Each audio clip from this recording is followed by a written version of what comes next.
So when I came into the site, after that, just let me know. Did you check in your? Yes. Get up there for me. I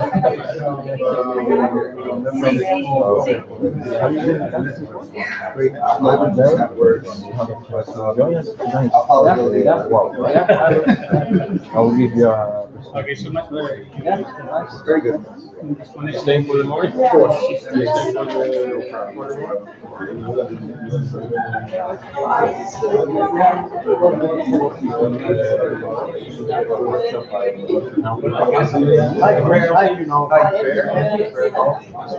I know of you. We've never met. Nice to meet you.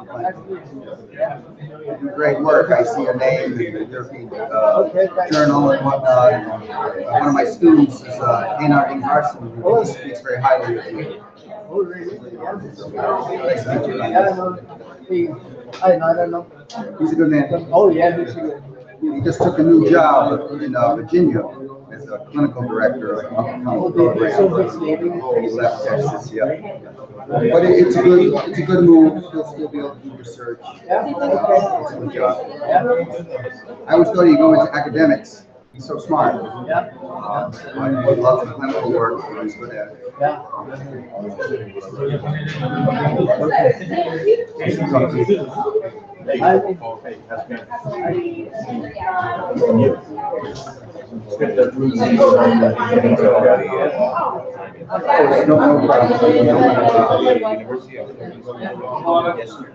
José, ¿te viene? I know how that works. Ah, vale, vale. ¿Qué pasa con esto? Va bien, ¿no?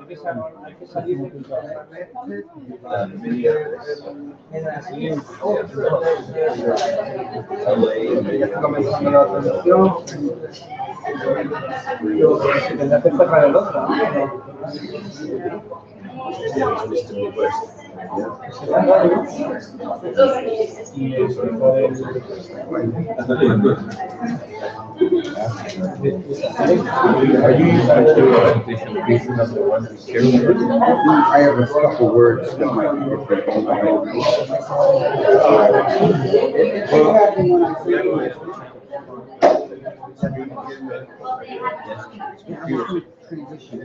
Yeah, but do it here.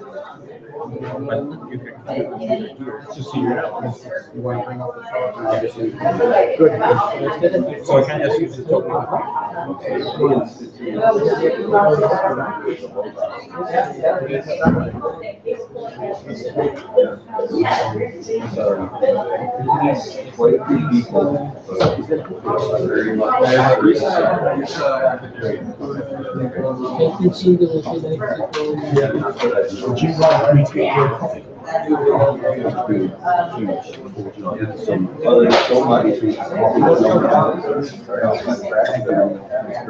How much should I pay? I don't know.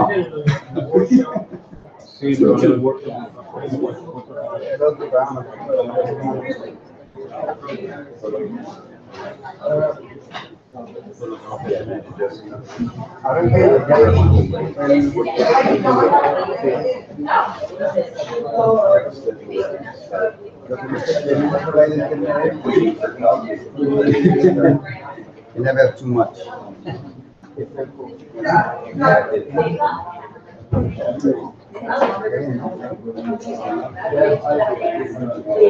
Más que descarga la carpeta entera. La disponible. Oh, it shows up here.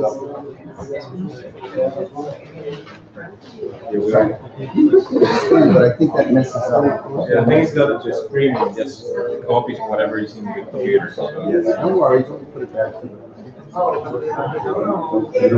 I'm getting all of this.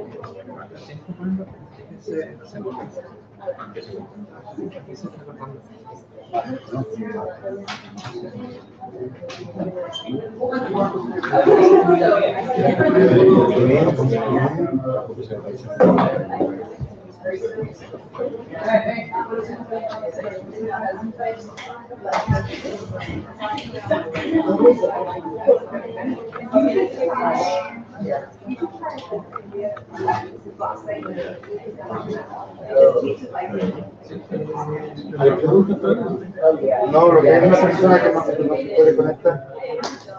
Yo te quería mandarle el enlace. You can be standing from Voy a here mandarle el enlace. up to here. There, show me this line. So you probably need a mark here. It's okay, I'll remember there, okay. I'll make a mark in the floor. Later. And here's okay, behind the red chair. Yes, from red chair to this chair that is a little out. Great, Yeah, that's great. okay. Very good. ¿En la presentación ahí?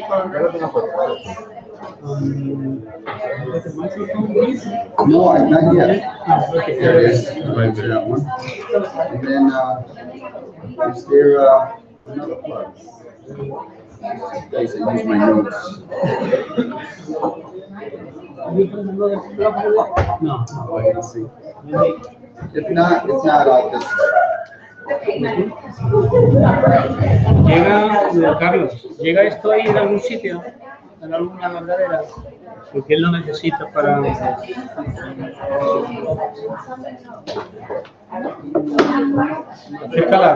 Acércala porque llegan para acá, ¿sabes?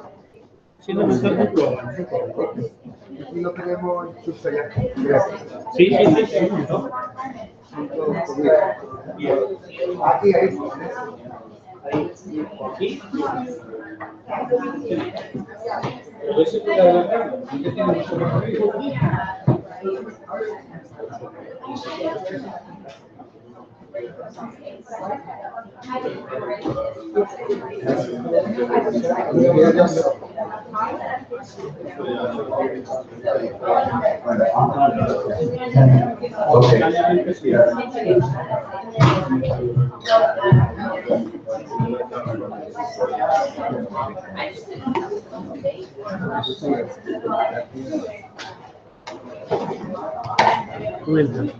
Trae un poquito para acá. Carlos, acércalo un poquito por abajo de esto. Aquí, para que llegue. ¿Qué? ¿Otro ordenador? ¿Otra bien? No, es que no llega. ¿Se ha construido con cosas más, no?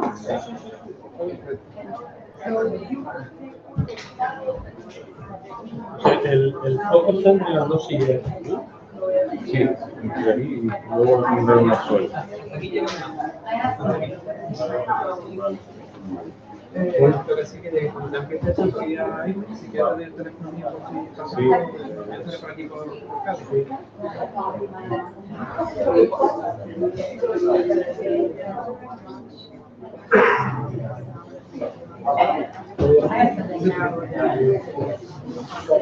Está dividido ahí en sitios conmigo, pero es muy bueno decir.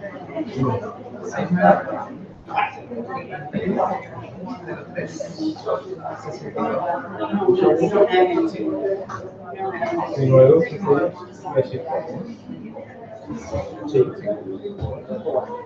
Bueno, pues seremos una técnica que No te vayas muy lejos, yo voy por aquí por Cali. Vale, por ahí, por la provincia. Por aquí. No, esperar a que empiecen a... Voy a mirar que lo pagamos y si no nos va a dar territorio, a ver si a territorio funciona, pero no tenemos otro bien.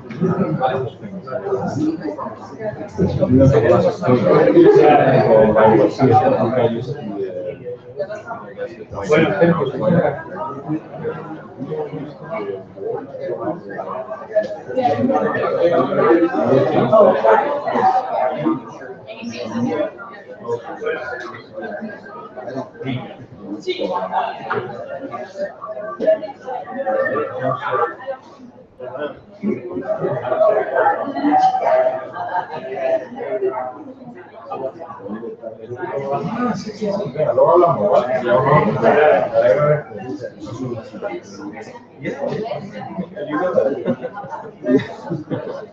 No, I do that.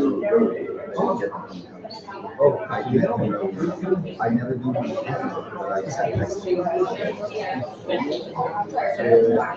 So someone asked a question. The people who challenge the race of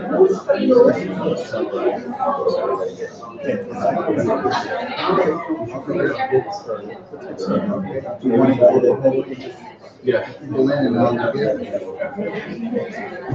I got some farm, I still No worries. I have an open mouth.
hello.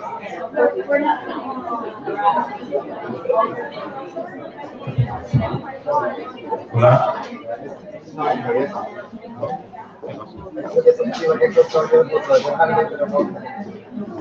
Es workshop número 1. No, pero aquí no aparece eso.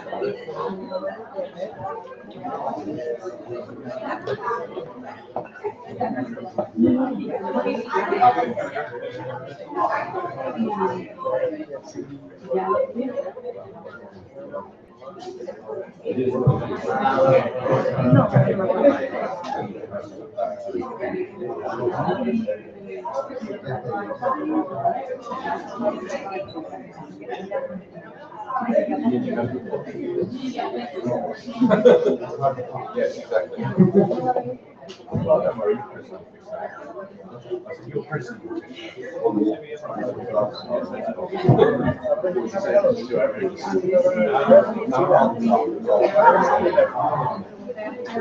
So at some point, maybe not now, I'd love to hear your thoughts on writing school and culture and development. Yeah, I mean, this is probably, it's just that I felt bad.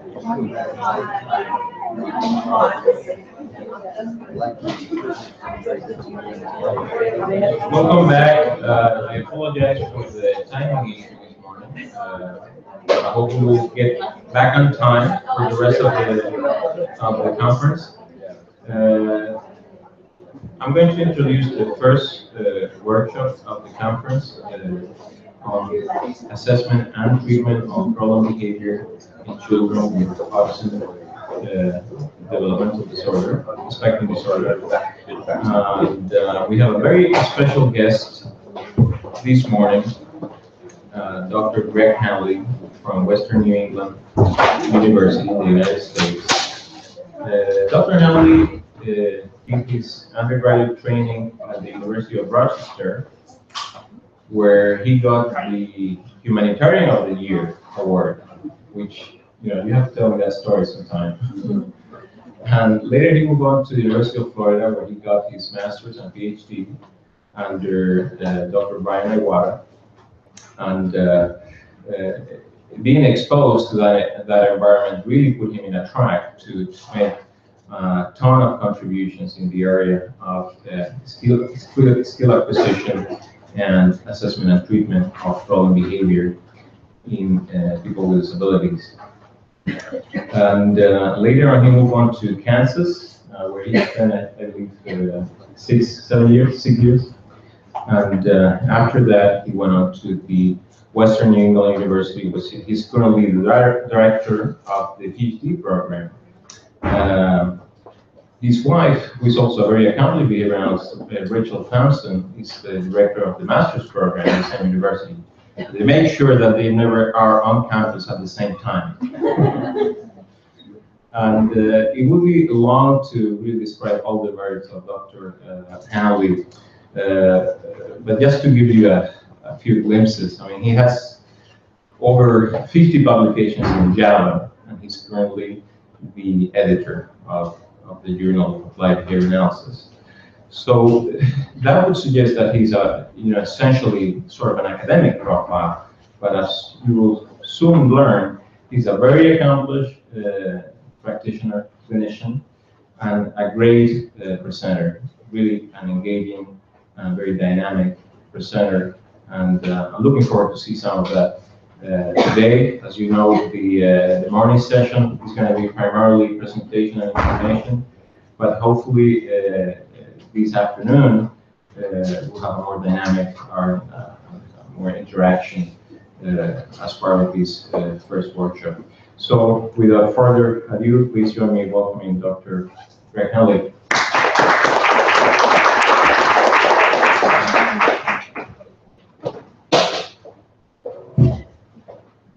Thank you, Javier. It's really a pleasure to be here. Buenos dias. Good morning. I'm going to talk about assessment in treatment of problem behavior today. And first things first, I'd like to know a little bit about who you are so I can adjust accordingly. How many people in this room are either BCBAs or in training to become a BCBA? That's really wonderful. If you're not a BCBA or in training to be a BCBA, I will not lose you today. I will speak both technically and scientifically, but I'll also speak like a normal person, albeit in English, with a slight accent from New England. I'm going to talk about assessment treatment. To treatment, we will spend a lot of time on assessment. Let me just foreshadow treatment. I will not be talking about the treatment buffet for severe problem behavior today, all of the options for kids who engage in problem behavior.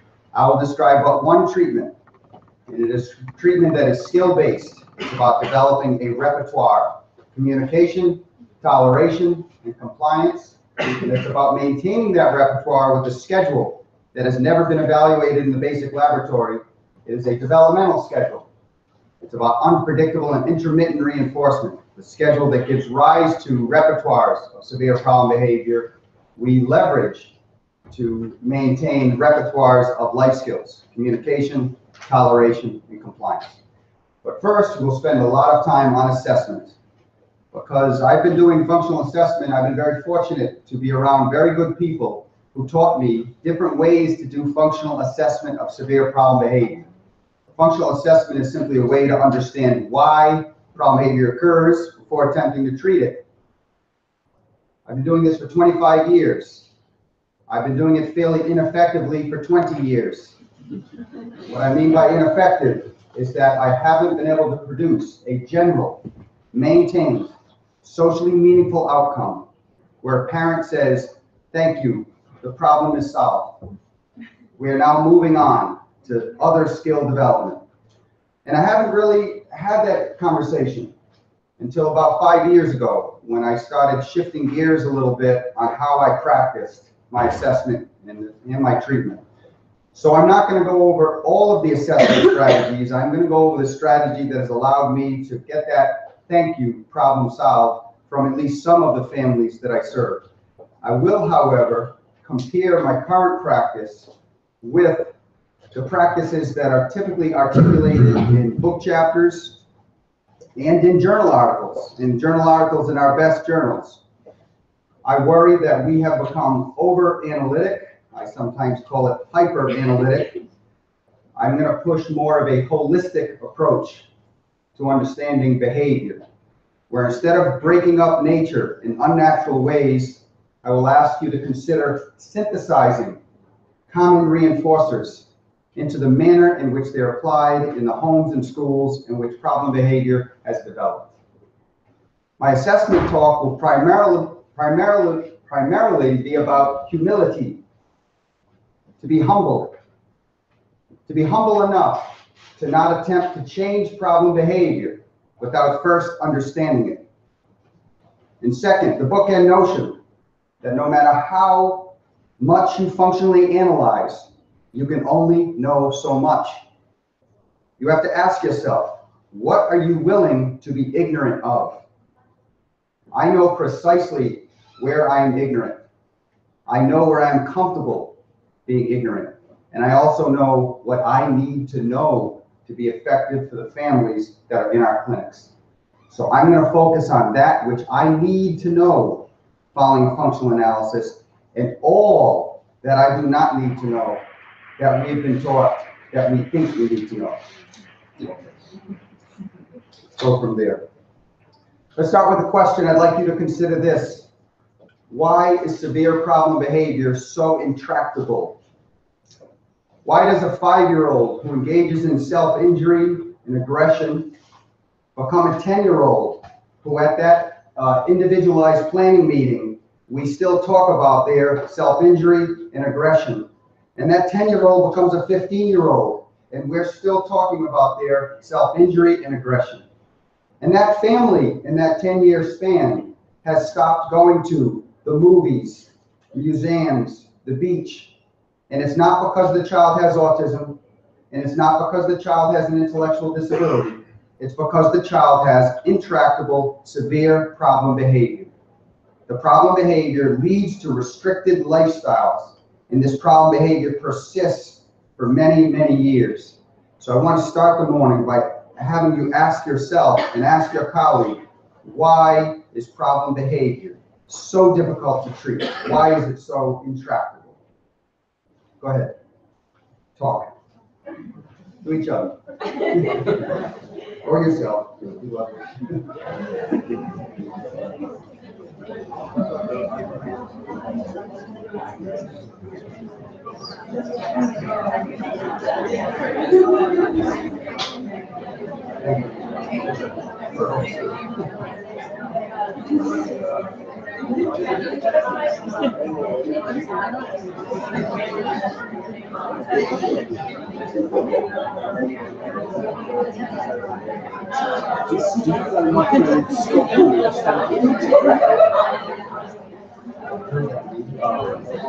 He and I work on a project at the moment where we are trying to develop employee size statistical protocol applying to country analysis size which conditions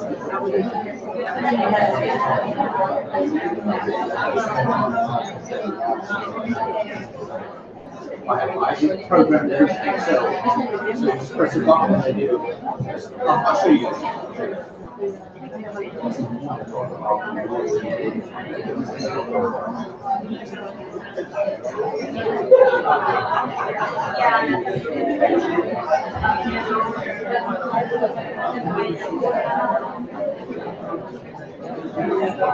Perhaps we could get back together as a big group now. There is no good answer to this question. We do not have research answering this question. This is a thought question. I'm not going to offer mere opinion. I'm going to offer inferences, but I first want to know what you have inferred.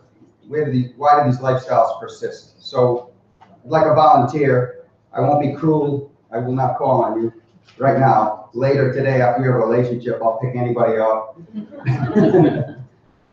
Anybody? Yes, James. Hi, Greg. Hello. Nice to see you again.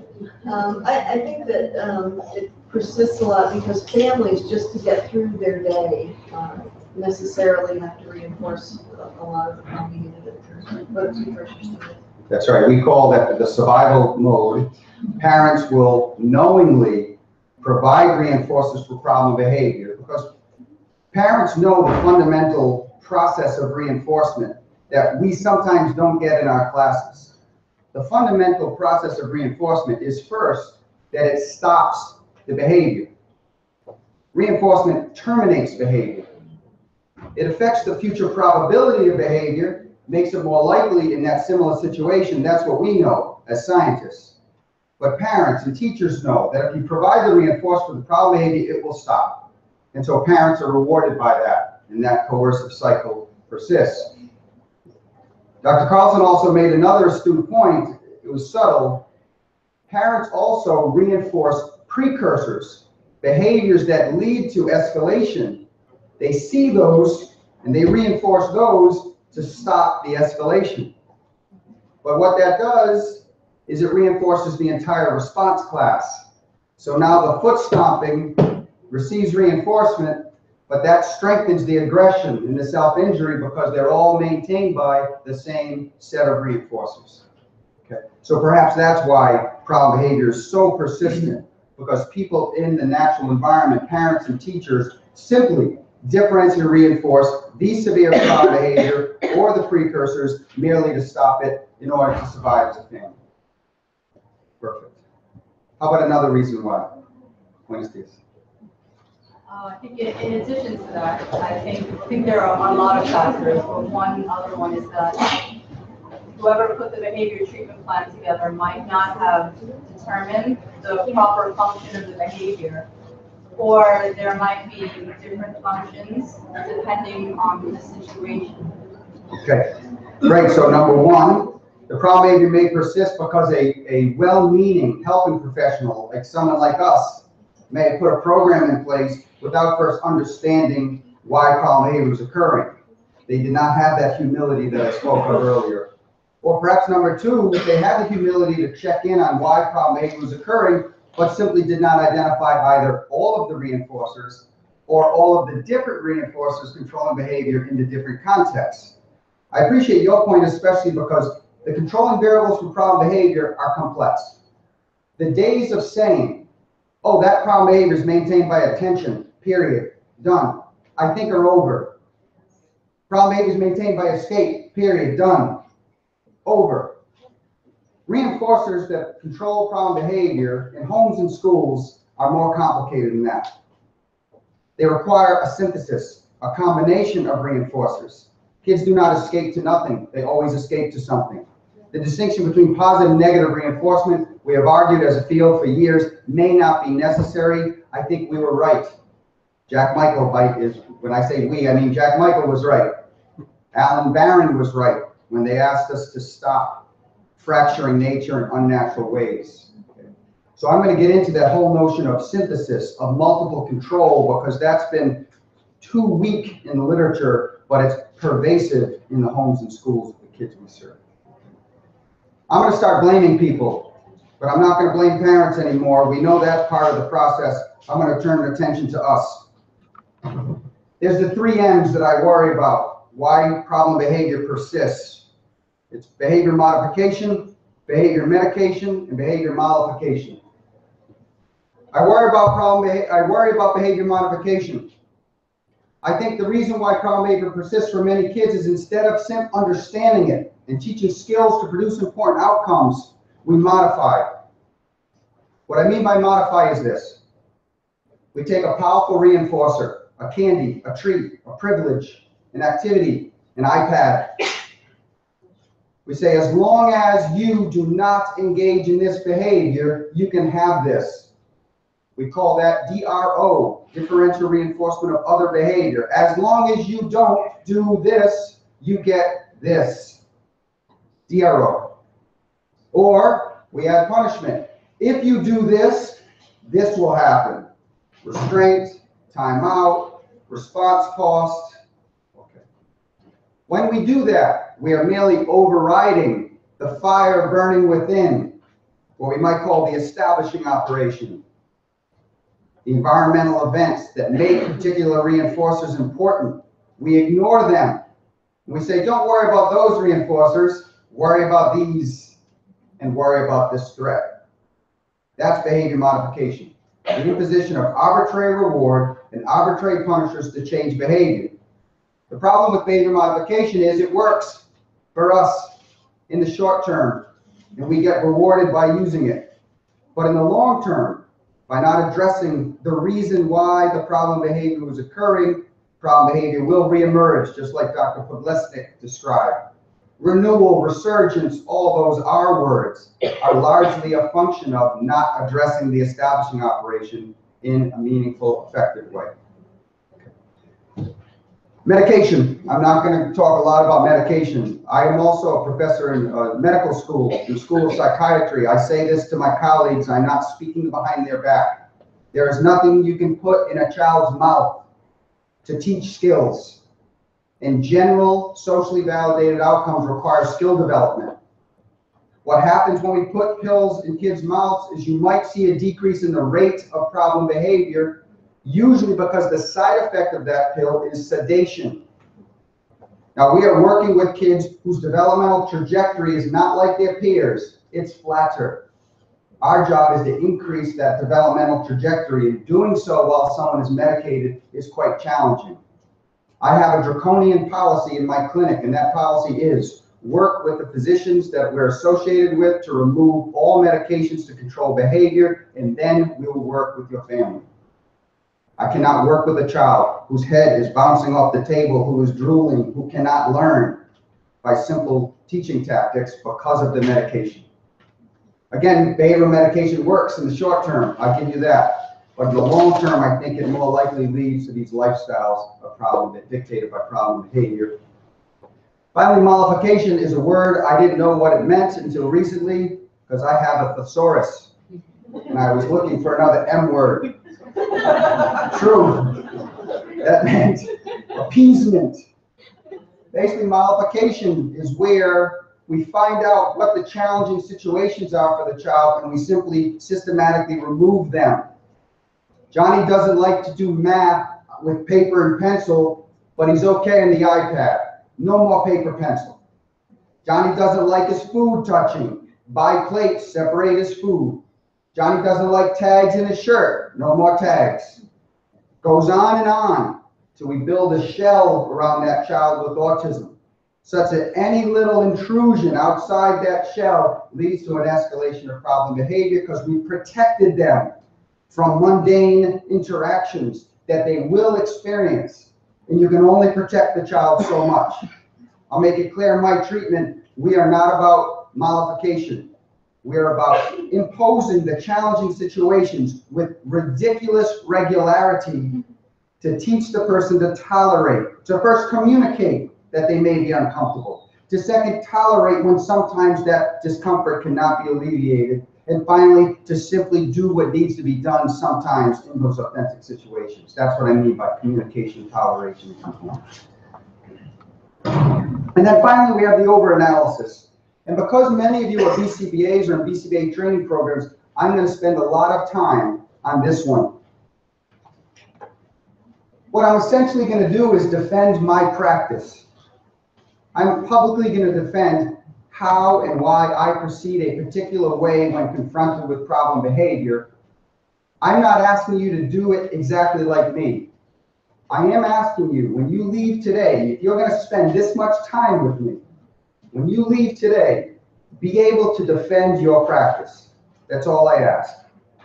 And you can't defend it by pointing to an article. Okay? It's more complicated than that.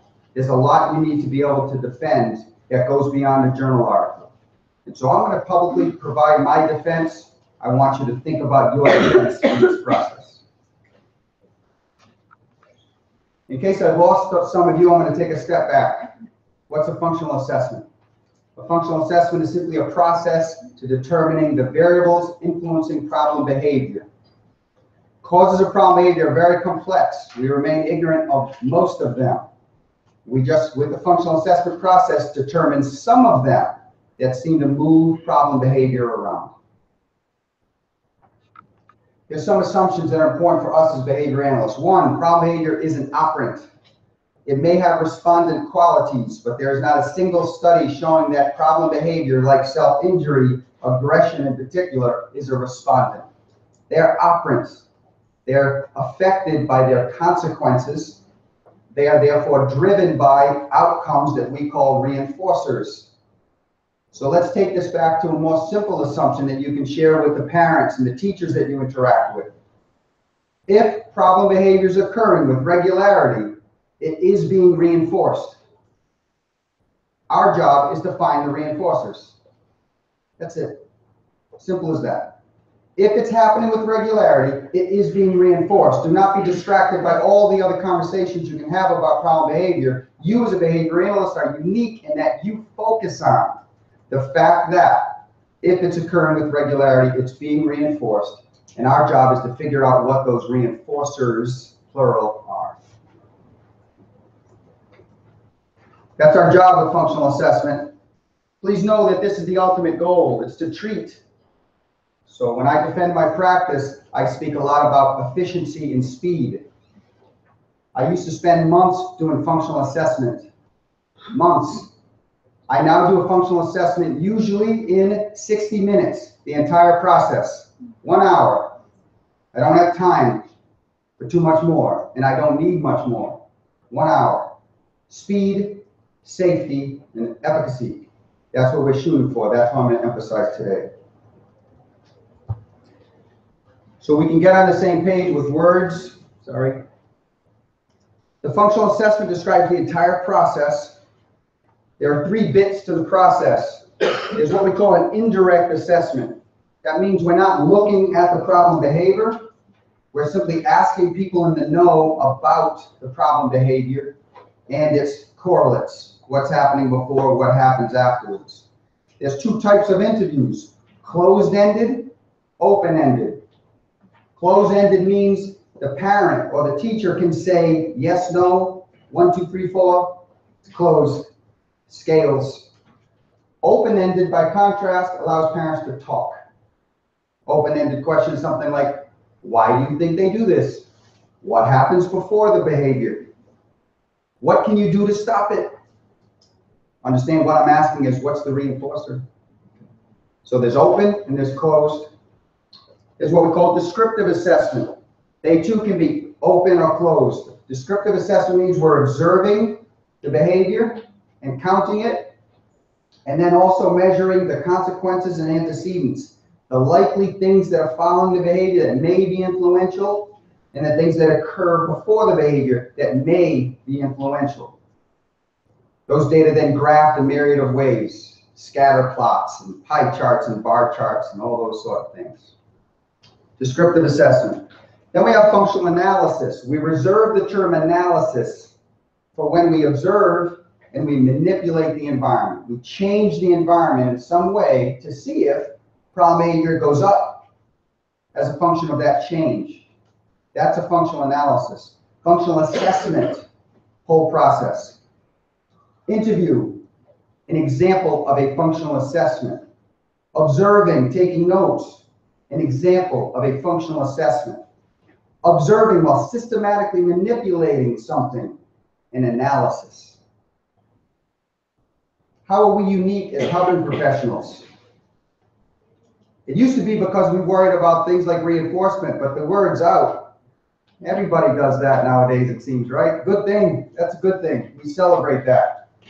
But what makes us unique is that we are often brave enough to go beyond mere description and prediction to control, to influence behavior. When I say control, I mean to influence behavior. I use it in a scientific sense. That's what behavior analysts do. But most behavior analysts are not doing analysis. See? Most behavior analysts are not doing analysis. We know that. And so I'm really happy to talk with you today because I want you to be a behavior analyst. I want you to feel comfortable doing an analysis in any context that you are in as a professional. And that's something that I wasn't comfortable doing despite 20 years of training on the functional assessment process until quite recently.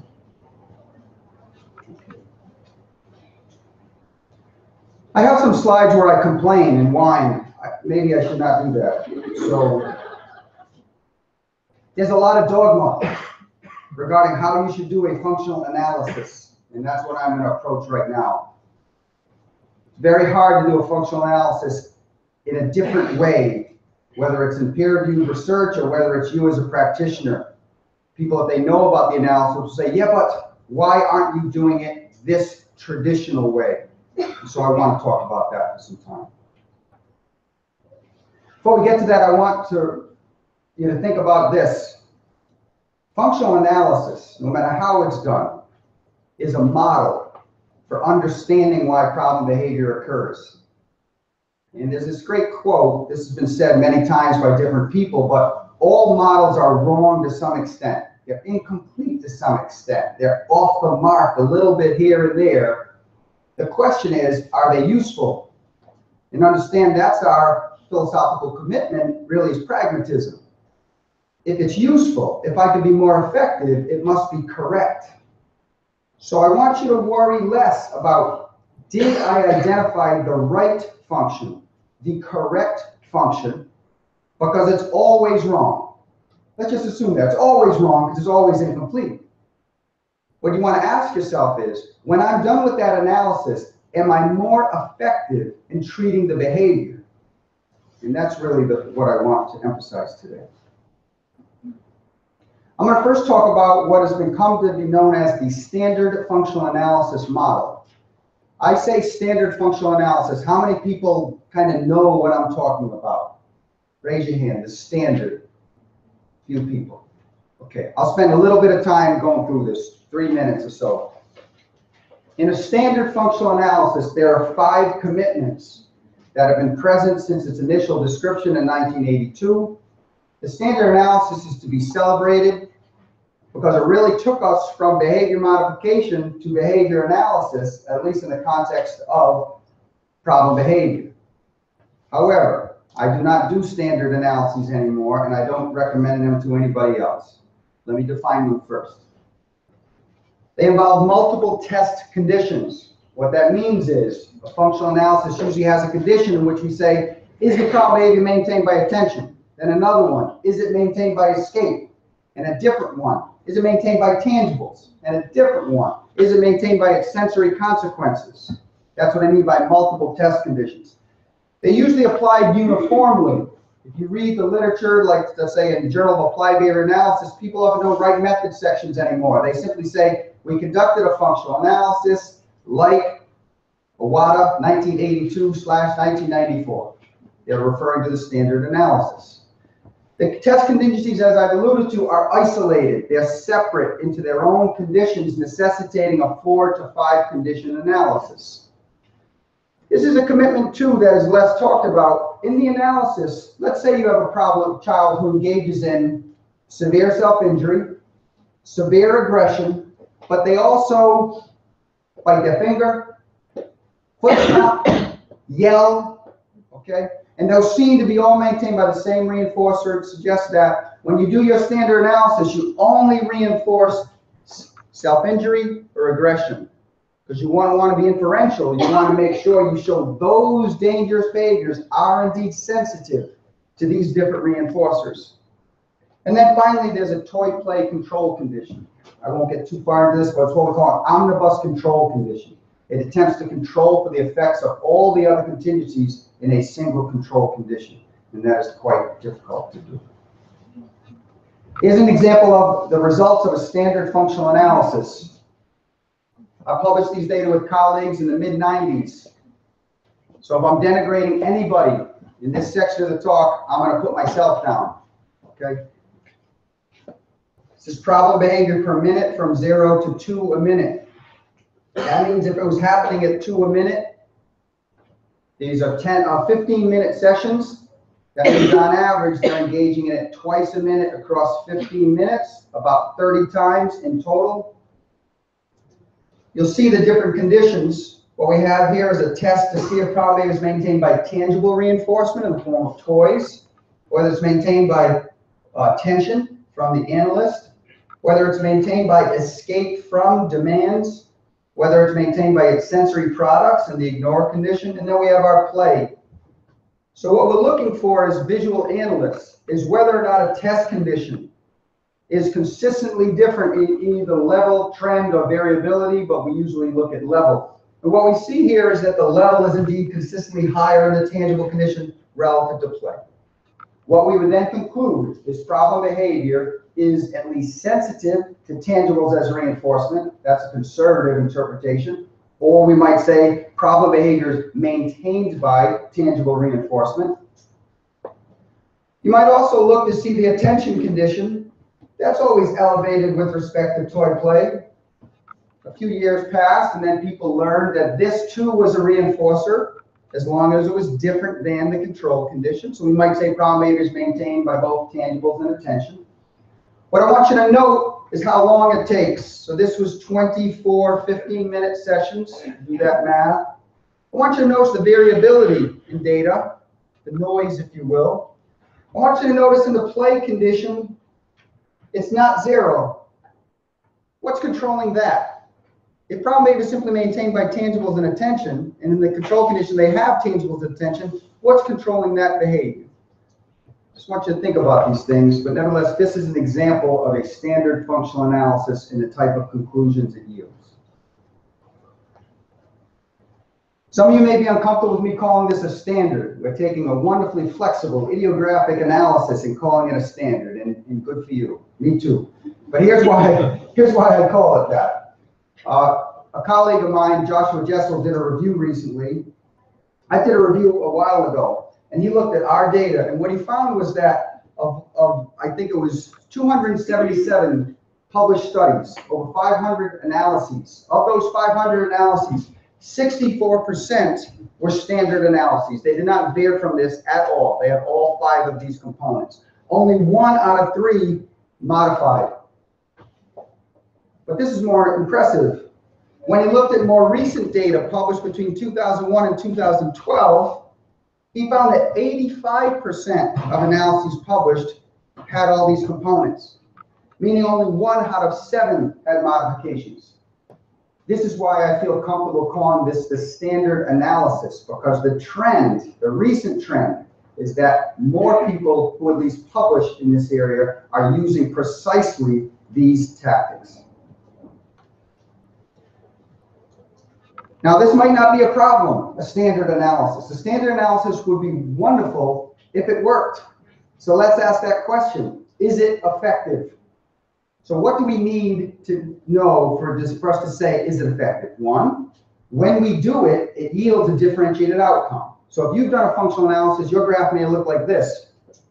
This is called undifferentiated analysis. I draw graphs with my hands, get used to it. Okay? You don't know much. Or does it yield this? We're looking for this, difference in level. Okay, so that's 1. If every time we do it, we're getting this, okay? Second, does it lead to a more effective treatment? These are hard questions to answer, but let's look at what the evidence is thus far. If you look at the 2 literature reviews I had mentioned, it looks like it's pretty darn effective. We reported that 94% of published standard analyses yielded a differentiated, oh, son of this. A napkin, anybody? Sorry, I just don't want anything to smoke up here. Thanks, sorry, cardio. Okay. We reported 94% were differentiated. But please understand, oh, that looks too nice. Sorry. Cool. We reported 94%, but people didn't read a paragraph we had in that paper, most didn't. And that was, we talked about Rosenthal's file draw effect, meaning when a researcher gets a differentiated analysis, we're likely to send it off to a journal. When we get an undifferentiated analysis, it goes in our file cabinet. Okay? Now, this is not tomfoolery. This is how science progresses.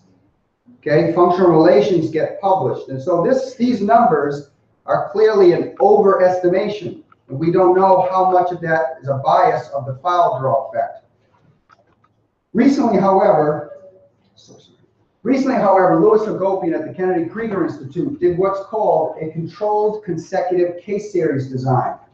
What that simply means is he registers participants in the study before doing the analysis, and he reports on all participant data within single subject designs. And from that, we can get a better estimation of the probability a standard analysis yields an effect.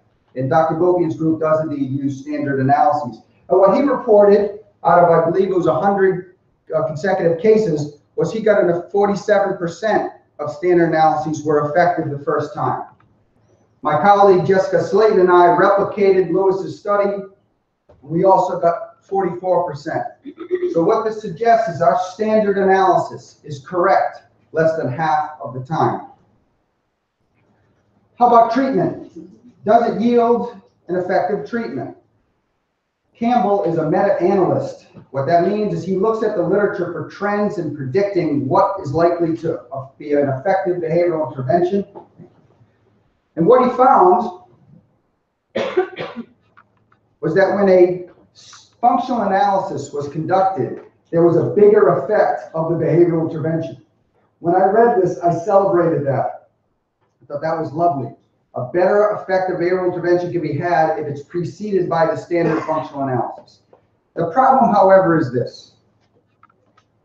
Every single treatment study in the Campbell meta-analyst involves researchers implementing the treatment in controlled settings, like a clinic session room, a therapy room, under rich schedules of reinforcement, meaning the treatment might involve reinforcing a picture handing response on an FR1 or CRF continuous schedule. And it was evaluated for short periods of time. This is what we call efficacy research.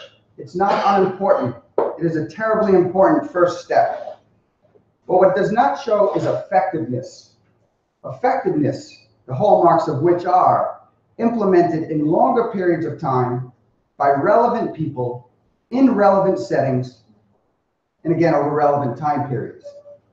Do we have one study, just one example, when the starting point was a standard functional analysis, where at the end, a mom, dad, or teacher was implementing the treatment in the home, school, or classroom in a practical way over an extended period of time where we see positive effects? Just one. The answer is no.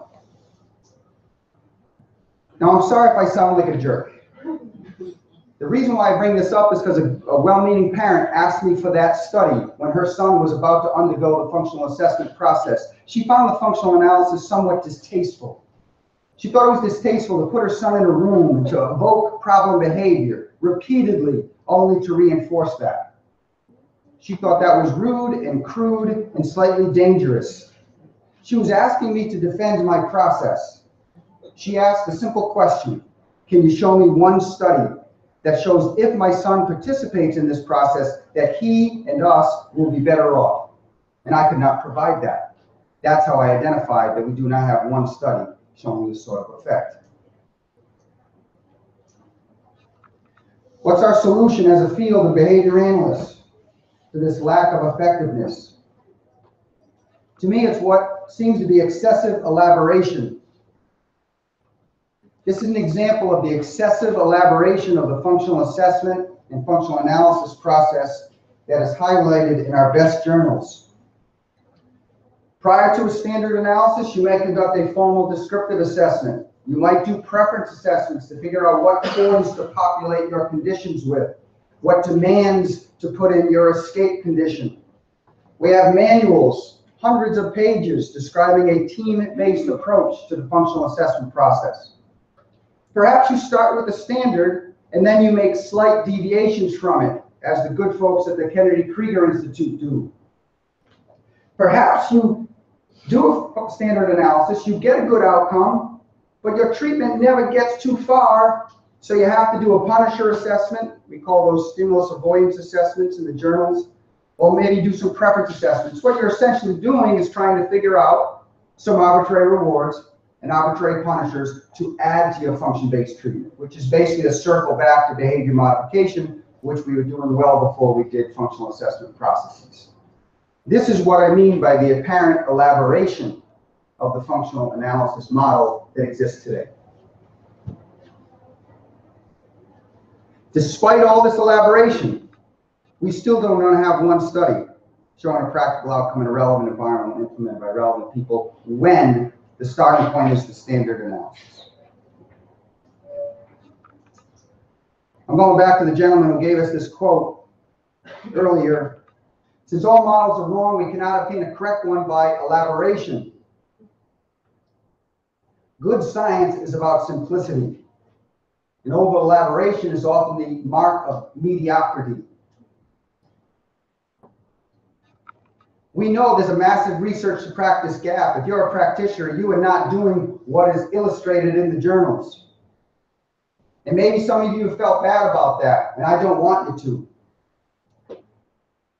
I think the reason why there's a big gap is not because of lack of resources or training or all those other reasons that are commonly tacted. I think it's because when practitioners do the standard analysis, the outcome is mediocre, even though the process is elaborate. And that is punishing and leads you to do other practices.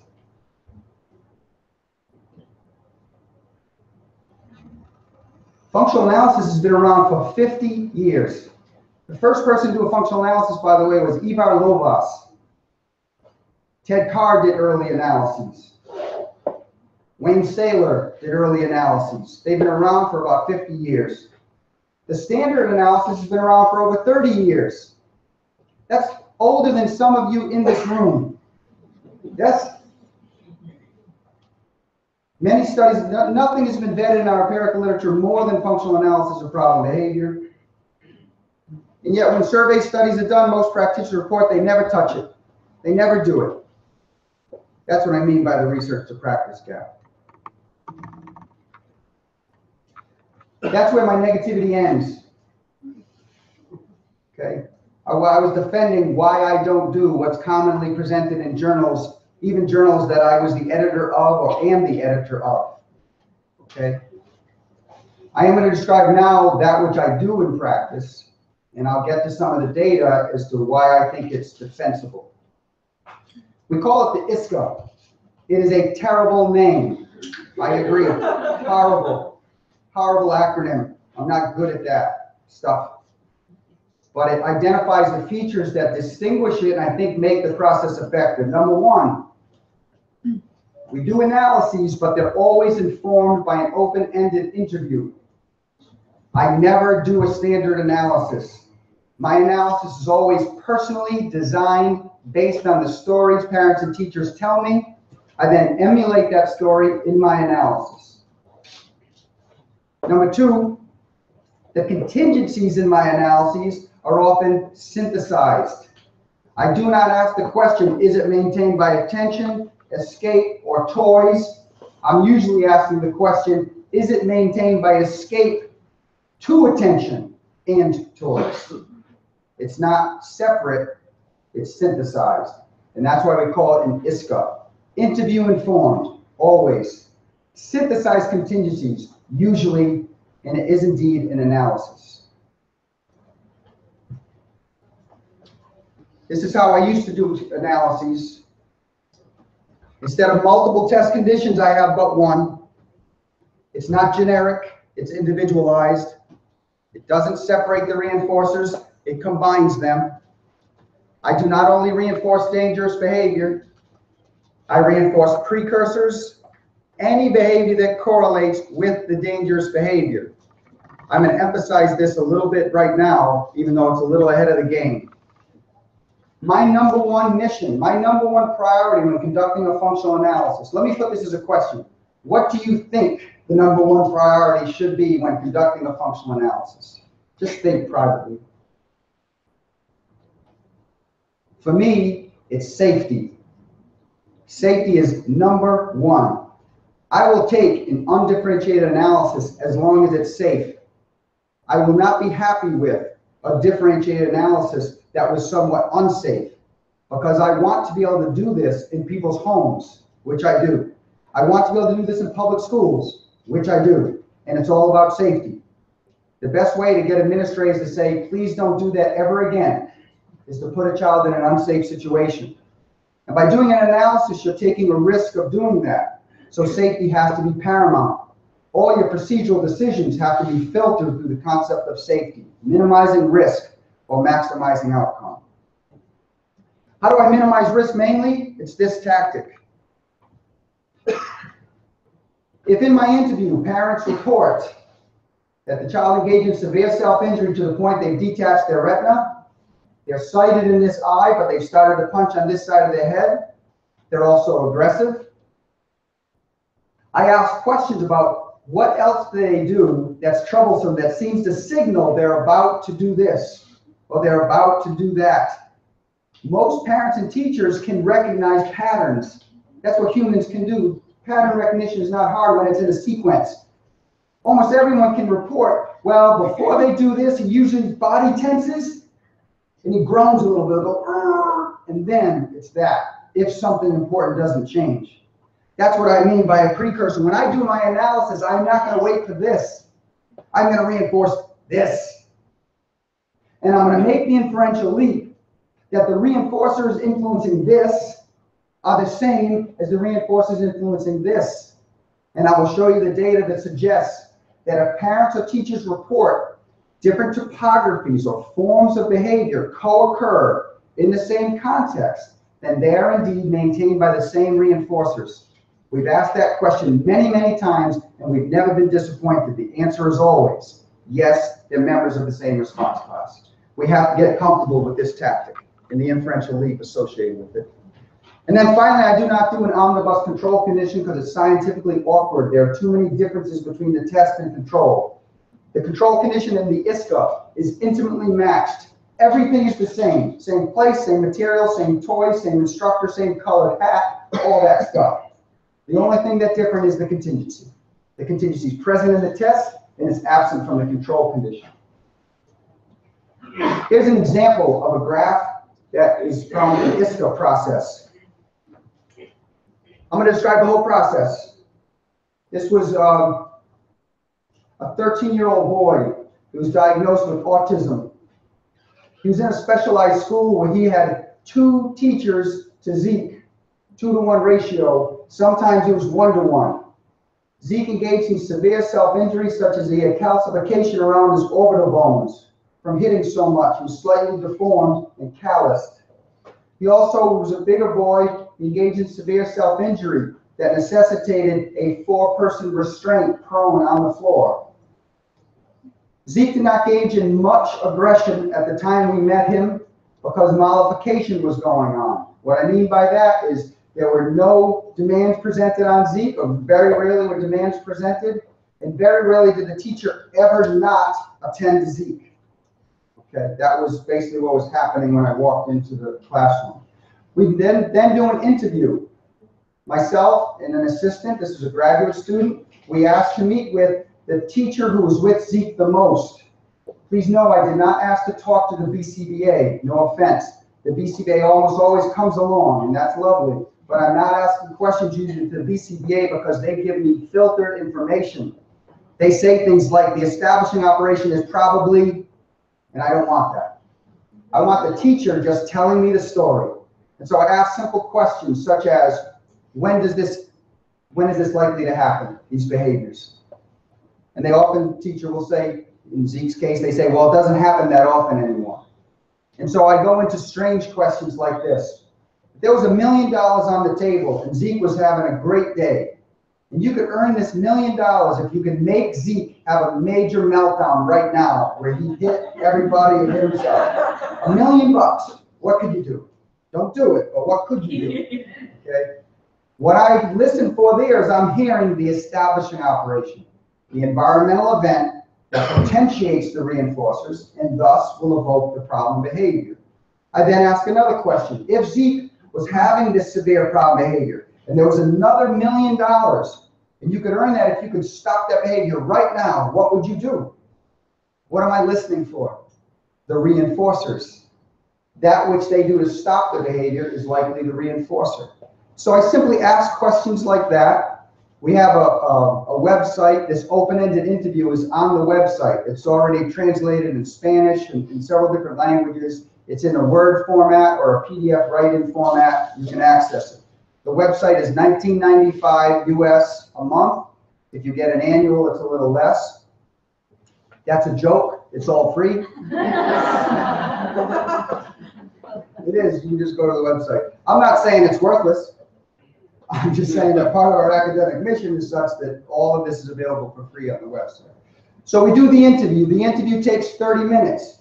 It takes 30 minutes because I'm trying to cultivate a relationship with the teacher and the BCBA, not because it takes me 30 minutes to identify the contingency I'm going to put in my analysis. That takes about 10 minutes. But because I'm having chit-chat, it takes about 30 minutes. After those 30 minutes, we then go into Zeke's classroom. I asked the teacher if she's comfortable doing the analysis. I like the relevant person to do the analysis sometimes, okay? Sometimes in the clinic we do it. The teacher agreed to do it. I don't have to train her much because she's simply doing what she knows controls the behavior because she taught that to me, okay? So we'll start with the control session. This is 5 minutes. Zeke is in the classroom. Here's the story that they told me, by the way. If Zeke's having a meltdown, what could you do to turn it off? She said, number one, I have to make sure that I give Zeke my undivided attention. I cannot talk to any other child or staff in the room. I just have to have all eyes on Zeke. I have to be available to any man that he admits or requests. He did not speak, but he used to physically guide the teacher to tickle his hand a particular way, to watch him play a particular way, so the teacher had to be available to him. That's number one. She said, number two, he has a bin, a big plastic bin. It's got all sorts of stuff in it, like string, newspaper he likes to shred, some toys he likes to flip around, his stuff. You got to give him his stuff and be available to him. Okay, what else? Last, do not attempt to teach him. No teaching. So as long as I do not teach him, I make myself available and I give him his stuff, it's all good. Okay. That's what I'd like you to do for 5 minutes. The teacher is with him in the classroom. Everyone, all the kids are around. She gives him his stuff, undivided attention, no work. Lovely. 5 minutes later, I say, let's do the test. Now, we had discussed this in the interview. In the test, what she's going to do is simultaneously remove those 3 important reinforcers. She's going to say, Zeke, it's time to do some work. Remove the bin. Invite another boy over. They're going to do a group lesson. She's going to give him a little bit of a match the sample worksheet, and she's going to begin to instruct the other young man. Are you with me? What are the establishing operations? 1, academic demand. 2, divided attention. 3, loss of tangibles. Those 3 events should make tangibles important, attention important, and what's the other ones? Escape important. They establish the value of escape by giving the instructions. Okay. All at the same time. Now that may seem heavy-handed. It's not. That's a natural event. You can see it. See that event. How many times did teachers say, okay, enough with your stuff, do my stuff? That's essentially what that is. It's not a lot to do. It's normal.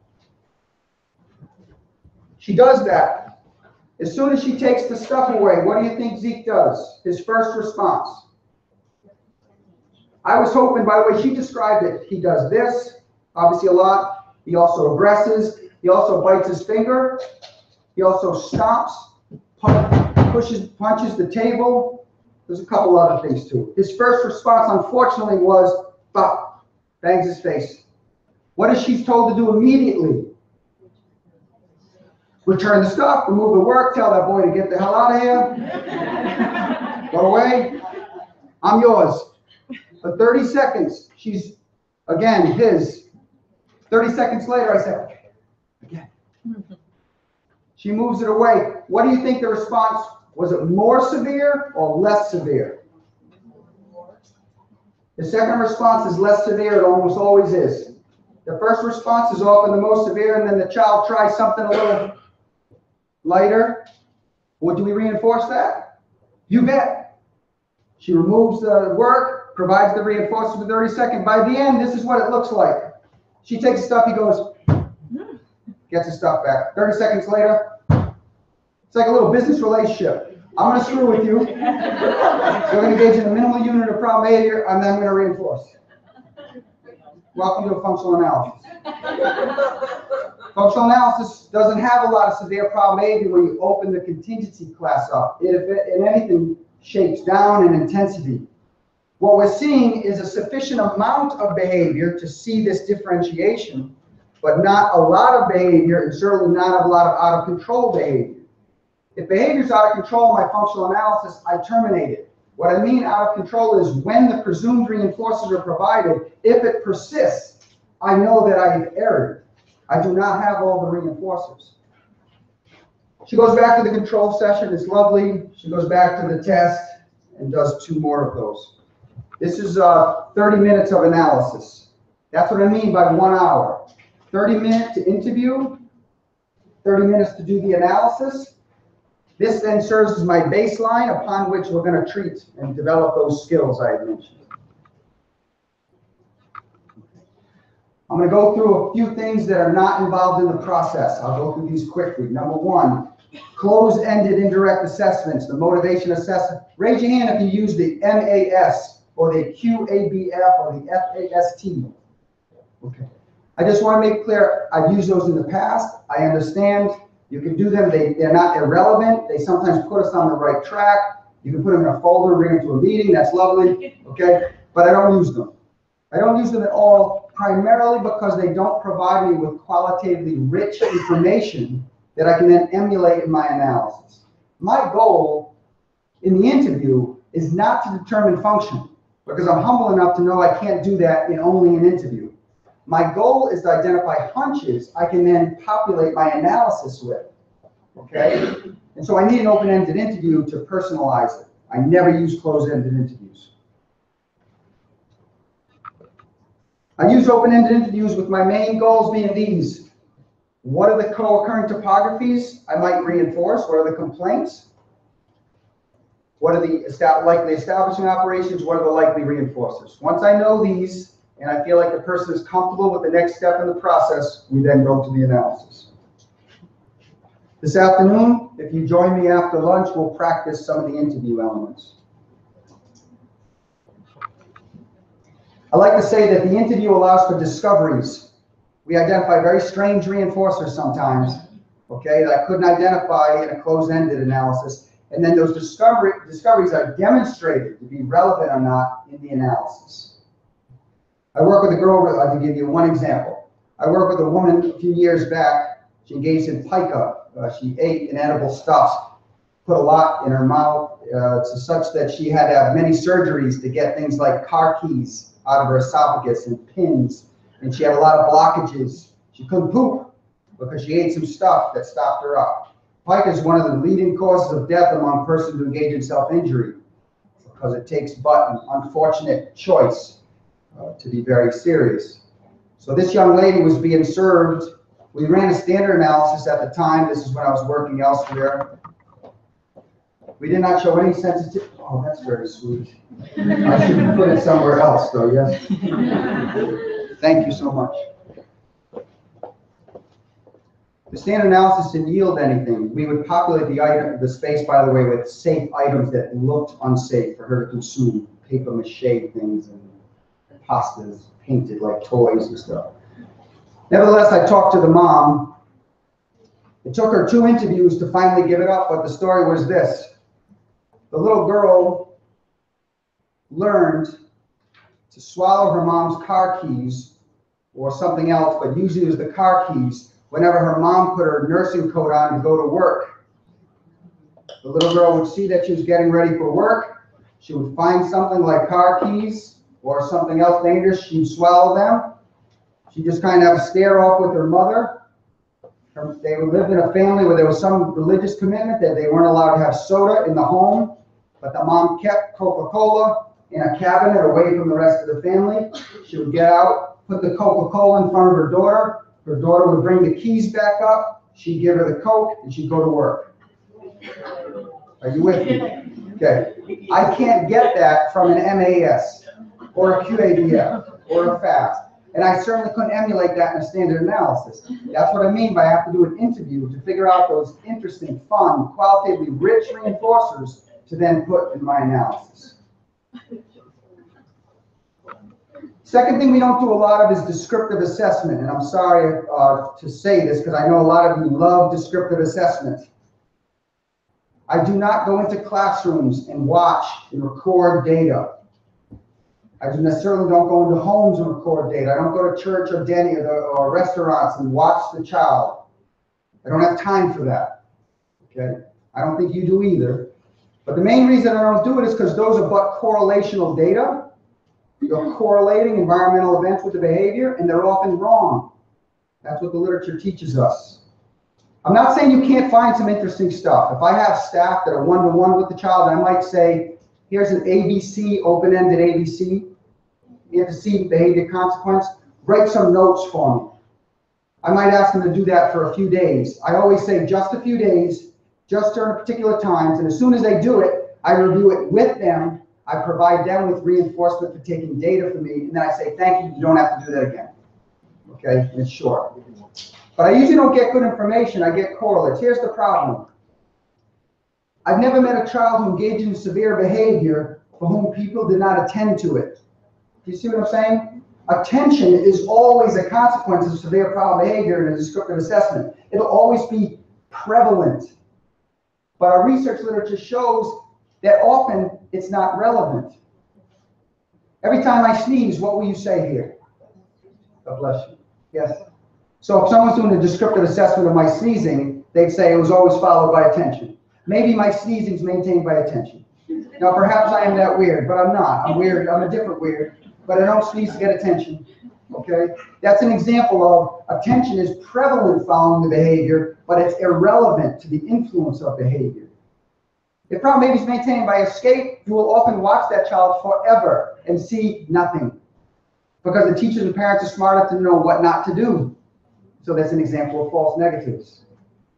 I'm not saying they can't be useful. In fact, if I can do a little shout out, you have here Dr. Jane Carlson, who did a wonderful set of studies with Ted Carr, and they did show the utility of descriptive assessment for finding kind of qualitatively rich interactions that they folded into a treatment that had meaningful outcomes.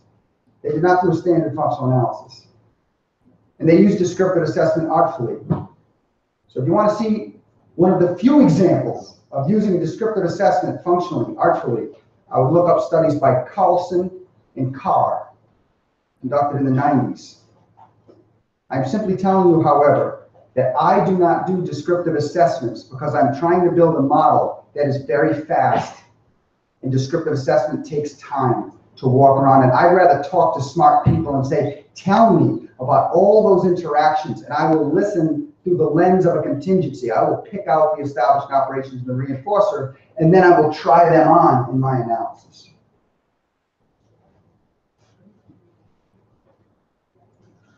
I mentioned before that we synthesize reinforcers. Let me go into that now. Sorry, that's repeating.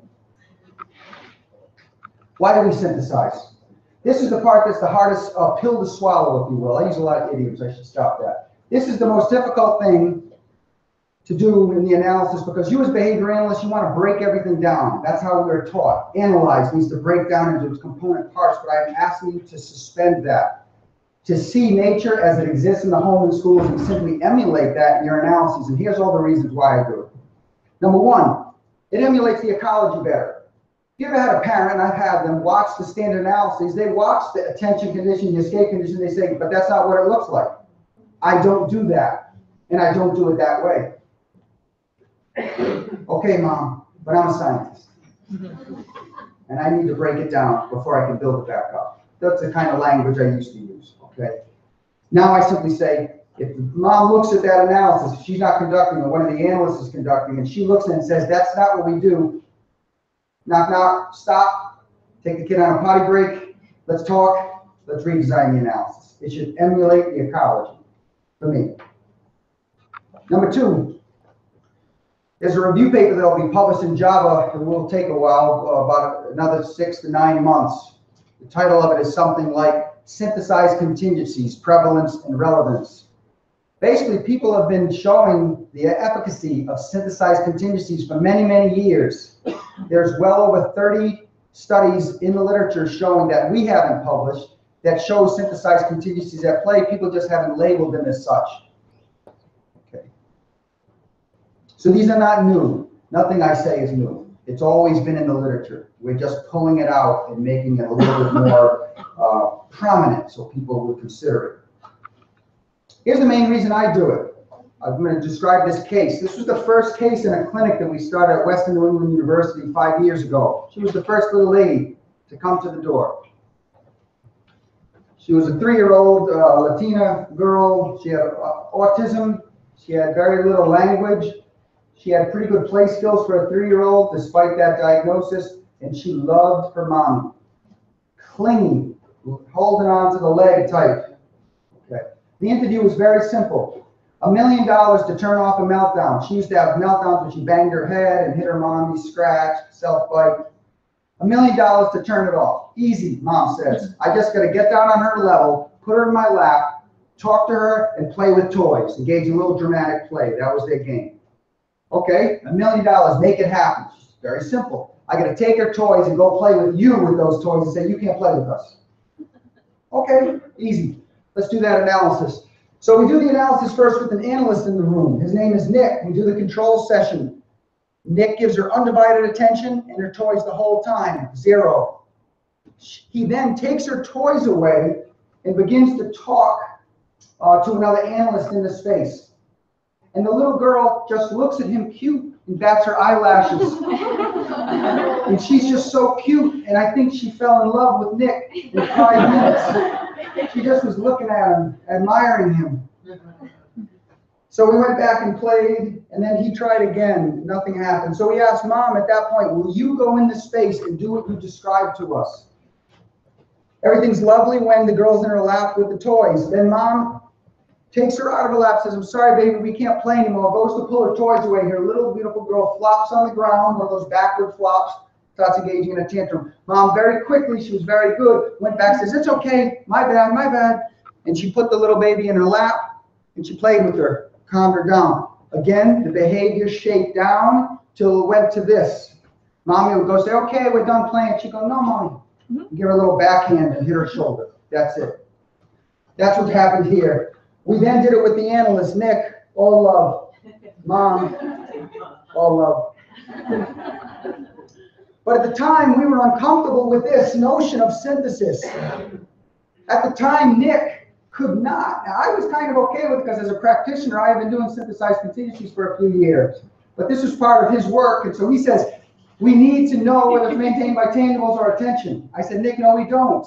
But I follow the lead of my students, my graduate students, especially if they're doc students. If they feel strongly about something, I let them succeed or fail. And so I said, okay, as long as Mom's okay, we'll do this. So Nick asked the question with Nick, is it maintained by tangibles only? So we did a standard tangible test. Or is it maintained by attention only? And there was no behavior with Nick. Again, that's not surprising. But then he had Mom go and do these separate tests, and there's still no behavior. Behavior is maintained neither by tangibles nor attention, but it is maintained by both. This is an example where there is an interaction. The effect of each contingency depends on each other in the absence of a main effect.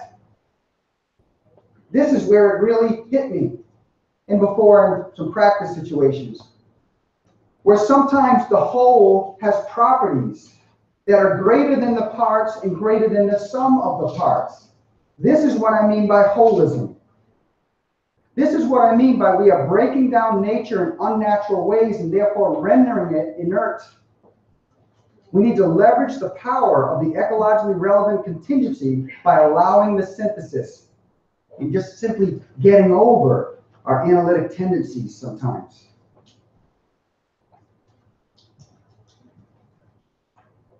I'm going to show you more examples of that exact phenomenon. This is not a fleeting phenomenon. Now that we see it, we've attempted to look for it, and we see it many, many more times. Here's some examples from an unpublished paper today. Addison's data, Jay's data, Franklin's data. These are ISCAs. Addison, food and attention followed problem behavior. For Jay, it was escape to tangibles and attention. For Franklin, it was escape to compliance with requests. I'll describe that in a moment. You see, this took 25 minutes for each of these children. Differentiated analysis when the contingency was synthesized. We then decoupled them. We put food and attention separate, escape and tangibles and attention separate, and we see no control by those events when they're applied separately. We then applied them together again and regained control over the problem behavior. These are examples where there are no main effects of these generic contingencies. However, when we put them together, we see an effect of those contingencies. Again, this is an example where the whole has properties that are greater than the parts. This one, by contrast, showed It was effective separate as well as effective together.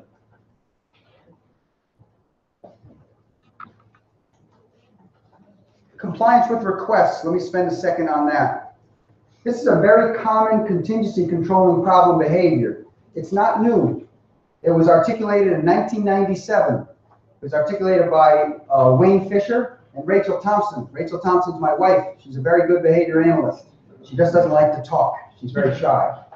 But nevertheless, she and Wayne discovered this relationship, and it went something like this. There were little boys with autism. They had good language. They would make requests on their parents. If the parents complied with their request, everything was fine. If the parent denied the request, you'd see an escalation of problem behavior. And the only way to turn the problem behavior off was to honor the pre-existing request. So what's the relationship? The reinforcer for problem behavior is compliance with NANS. This is not this is not uncommon. Despite the fact there's only a few studies on it, there's a million studies on attention because that's easy to program.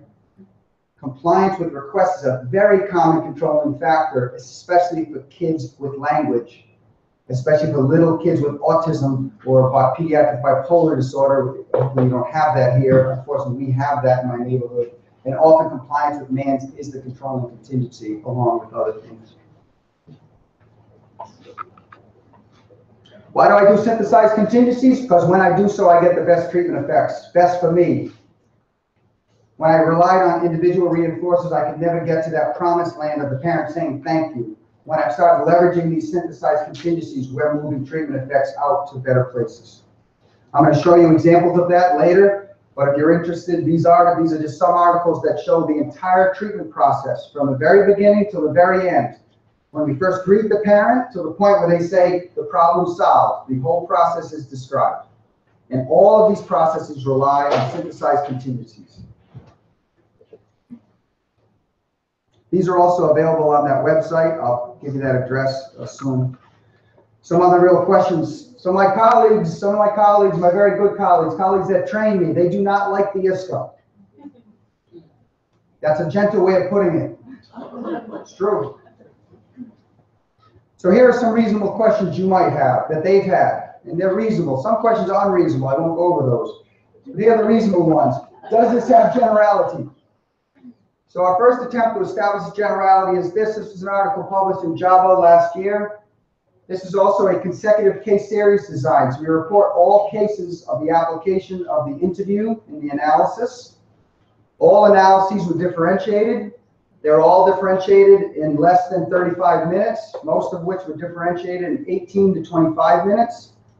These were done in homes, in schools, with adults and children, with people with autism, without autism, with people with very severe problem behavior like self-injury and aggression, to kind of less severe, whiny little kid preschooling behaviors, okay? I'm not suggesting that it'll always work, because we have more data suggesting here are the conditions under which we fail, and it becomes an iterative process. But I am saying that it has generality, and context, nor diagnosis, nor age prevents us from engaging this process safely. This is an unpublished study that will come out, Behavior Analysis and Practice, hopefully soon. This is 15 cases, all consecutive. This is all done by my research and practice group. This is again done with children, adults, in a myriad of contexts. This has generality. Please don't let anyone tell you there's but 2 studies by that strange Hanley group. That is not true. Has the process been socially validated? Have the treatment effects been socially validated? Something we do not have off the standard analysis. And the answer is yes. Again, if you want to see those data, there are these articles. This is an article that will be coming out next year in Java. I'm not an author on this article. This is one of my students who's all grown up. Down at, he's going to be at Queens College next year. He's a young professor there, and he's accepting master's and doctoral students if you're interested. He's at Queens College in New York. But he did this study at a place called the Child Study Center in Texas. It's a long-standing, very good clinic that sees kids with severe problem behavior. Their model is neat and unique. They see children for 2 weeks And they see them for 6 hours a day, 5 days a week in week 1, 5 days a week in week 2. So they have essentially, if we do the math there, about 50 hours, is that right? 5 times 50 hours of time with the child. And in this study, they applied about 30 hours of which to this process. These are 25 cases. These are all children between the ages of 3 and 15. They all engage in some form of severe problem behavior, most of whom have the diagnosis of autism. This is each dot represent their baseline rate of problem behavior before treatment. Each dot here represents their post-treatment rate of problem behavior when treatment was implemented by a relevant person in a relevant setting. He also shows social validity data. He asks questions like, did you find the treatment acceptable? Are you satisfied with the amount of improvement seen in problem behavior? We understand our direct measures have a little bit of construct validity. We might be able to push behavior around in sessions, but sometimes we need to know, in general, are you satisfied with the effects? Are you satisfied with the amount of improvement in skills? Did you find the process helpful? Not acceptable, más o menos. Highly acceptable, satisfied, helpful. Most parents are finding the process helpful.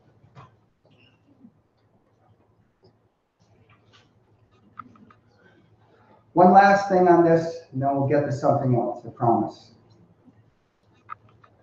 One of my good colleagues, Wayne Fisher, he's a good colleague and a friend. He doesn't like the ISCA either. He did a comparison study, published it in Java. Has anyone read that?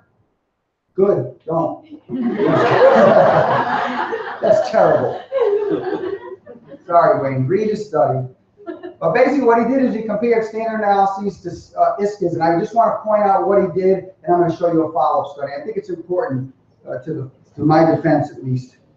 What he showed was for 5 individuals with severe problem behavior, the ISCA was differentiated 4 out of 5.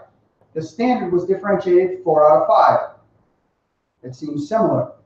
But then what he did was he compared the analyses like this. This is an example of his standard functional analysis right here. What he found was behavior seemed to be sensitive to escape and tangible reinforcement. The interview, however, led to the design of a more synthesized contingency that involved escape, tangibles, and attention. And we see sensitivity here too. However, Wayne concluded, despite my recommendation as a reviewer, made strong conclusions that the ISCA must be wrong because this is the gold standard. The ISCA must contain something extra because when attention was evaluated in isolation, it did not influence behavior. His conclusion was very strong. They basically said the ISCA was always wrong in their comparisons.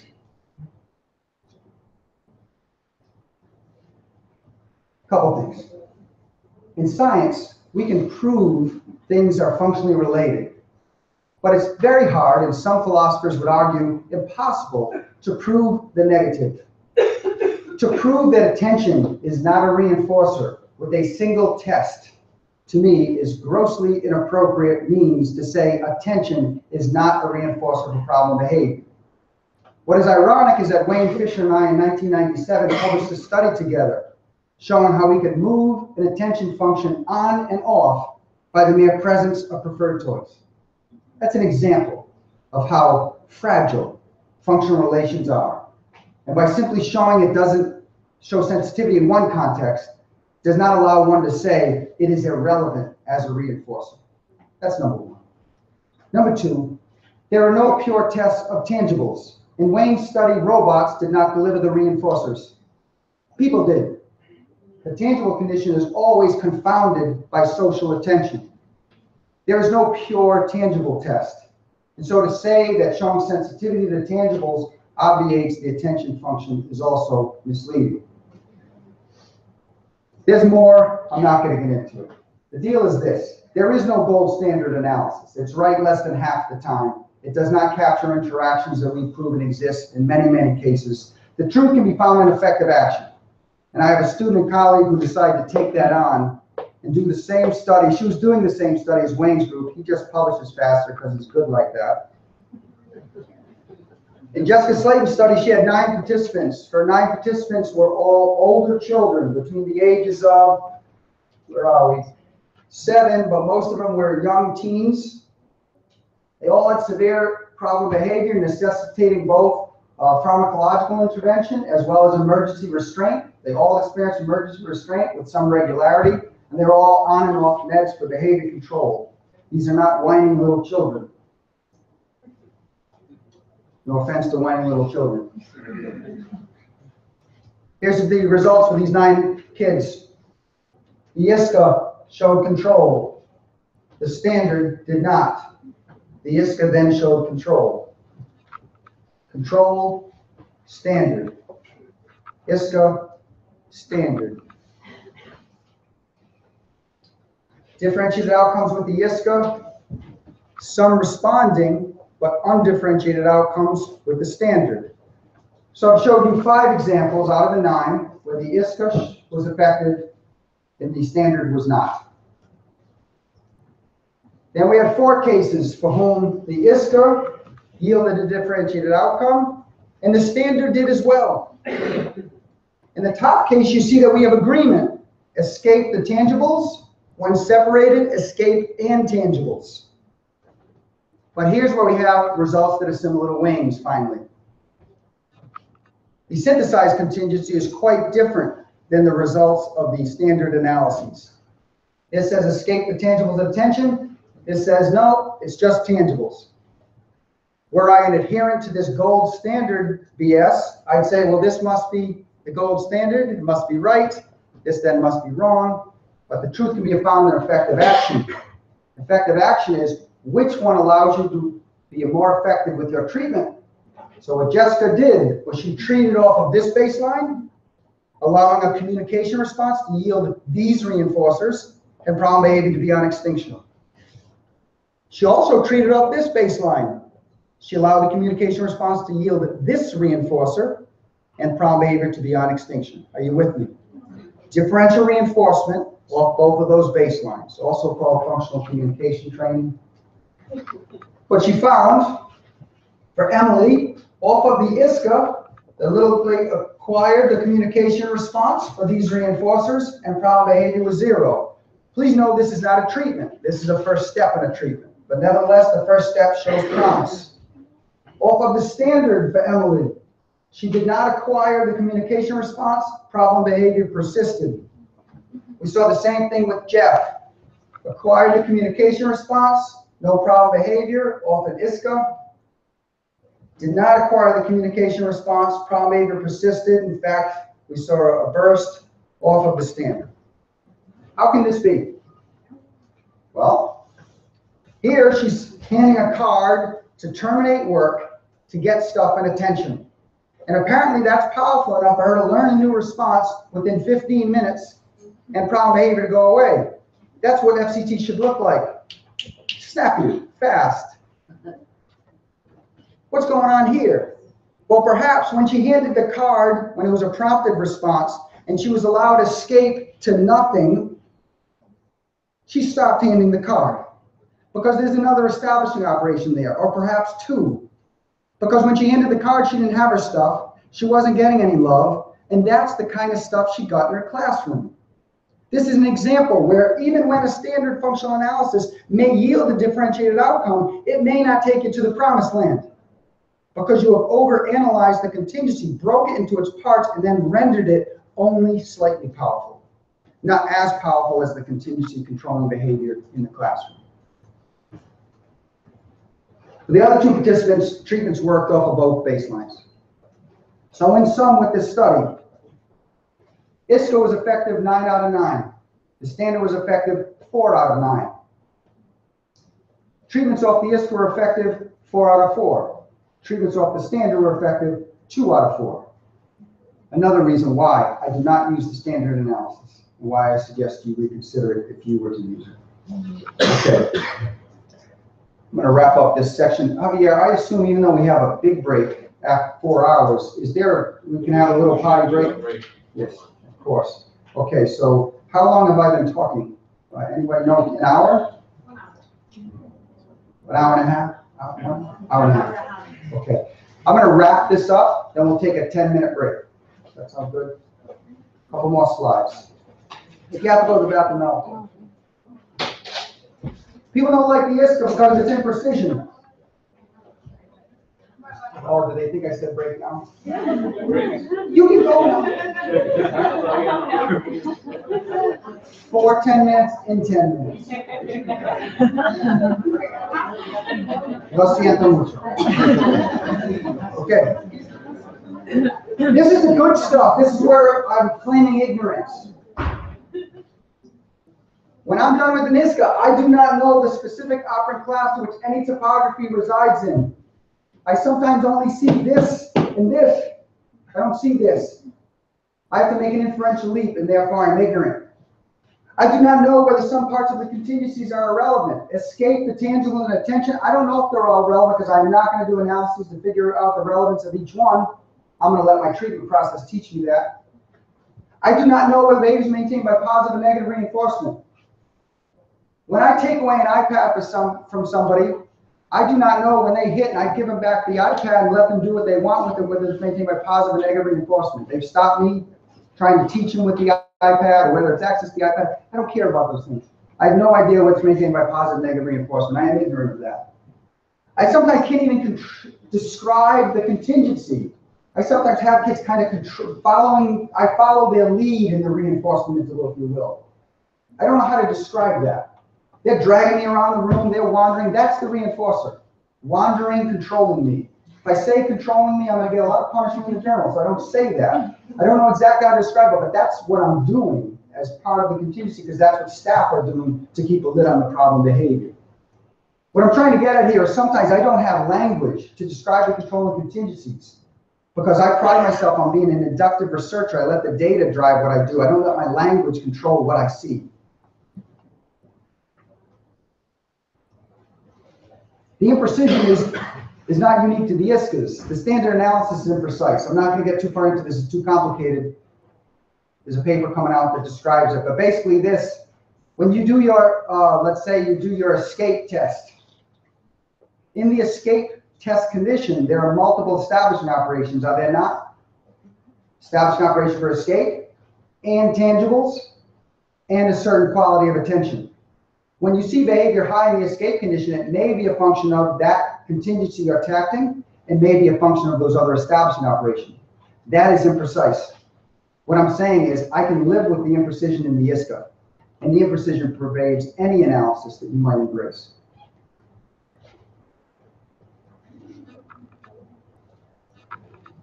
I sound real negative, so let me just be positive, and then I'll end on, and then we'll break. The standard analysis is to be lauded because it made us behavior analysts. That's awesome. It taught us it's okay to influence and control behavior, to truly be scientists. That's because of the standard analysis, and we should celebrate that. It gave us baselines. All the stuff we know about treatment are because of standard analysis. Because instead of going off sloppy, unnatural baselines, we go off controlled baselines so we know exactly what's changing behavior in our treatment. That's giving us a technology over a bag of tricks. That's from the standard analysis. That's awesome. See these procedures, though? I think they all should be relegated to book chapters on the history of functional analysis. They are not part of my practice, and I worry if they're part of yours. Here's what I must know.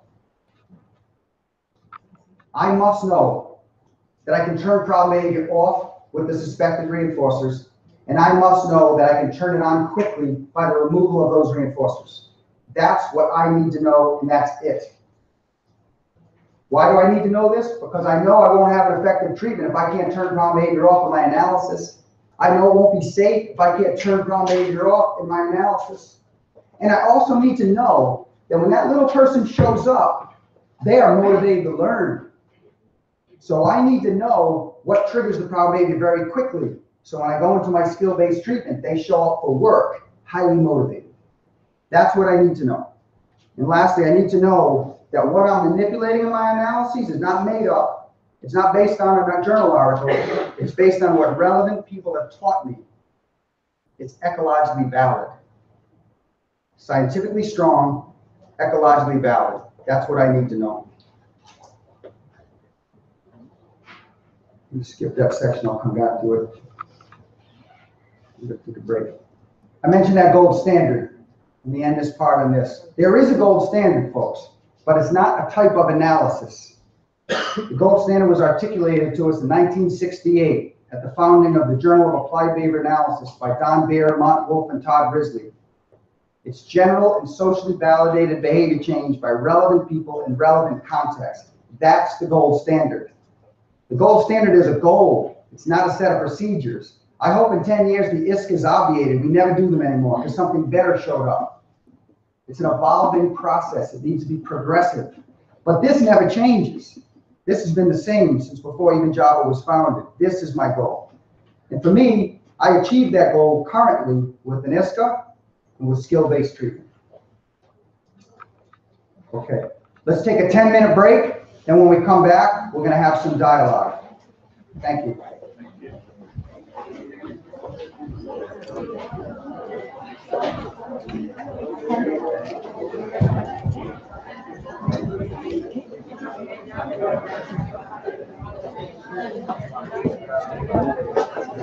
No lo paro. ¿Yo? No lo paro. Lo dejamos, sí. Lo dejamos. Voy a parar de...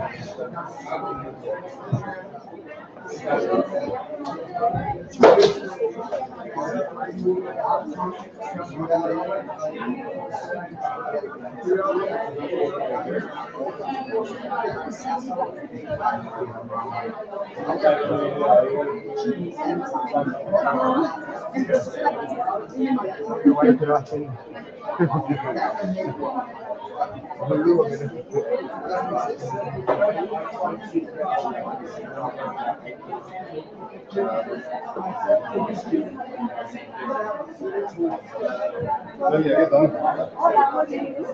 Muy bien. ¿Cómo estás?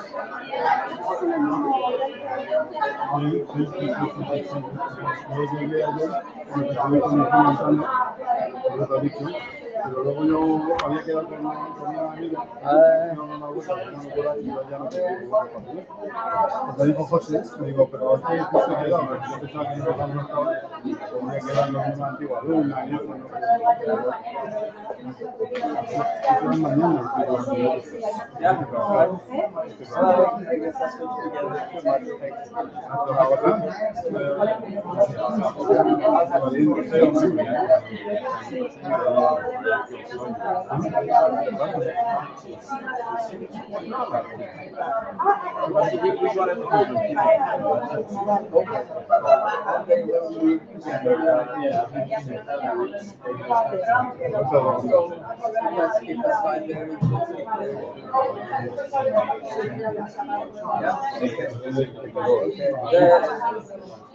See, we discussed the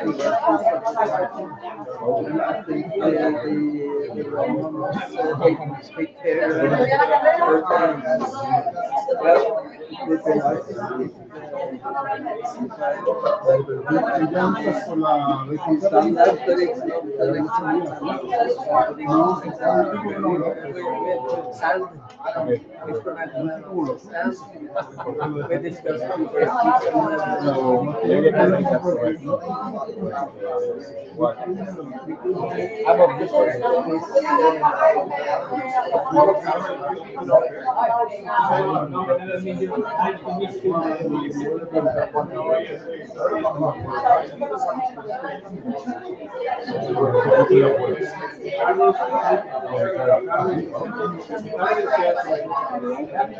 me preguntaba Virginia si ellos pueden ya guardar su ponencia, es que ella tiene que probar unos vídeos, a ver si pueden quedar bien. En el caso del almuerzo lo enviamos, ¿vale? Ahora no va a dar tiempo. Vale, pues lo digo. Nice to meet you. Nice to meet you too. Have you got a good trip? Yeah, well, I arrived quite late in the night, so I had to go over with the car key this morning, and I think everything is settled this car. We'll see. Yeah. So, good, good conference. Yeah, yeah. Very good. Thank you.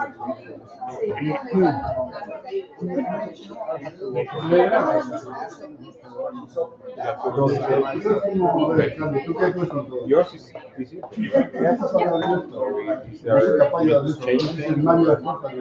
Está duro. Es imposible. Puedes take your time. You want to skip stuff? Yeah, don't worry about this punishment. Lead through. Yeah. You need anything that I will help you with? Great. You need a taxi or anything? No, I'll just walk. Great. Thank you. See you later then. Yeah. Pero me trabajo hasta mañana.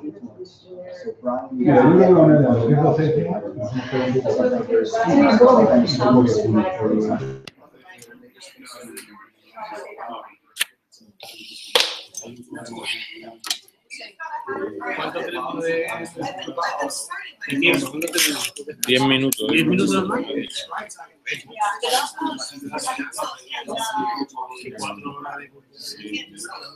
creo que la gente va a tardar más. ¿Qué? Yo creo que la gente se va a demorar más. No serán 15. Quiero cambiar el ordenador. Esta presentación. Pues sí, yo creo que hay tiempo, ¿no? Sí, cámbialo.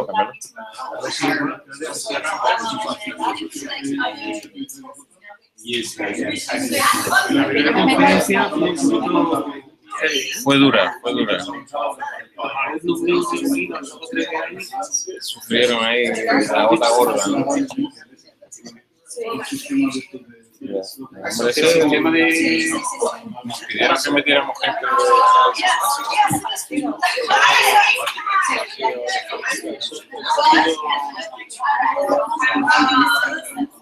Para la gente de básica hay que decir el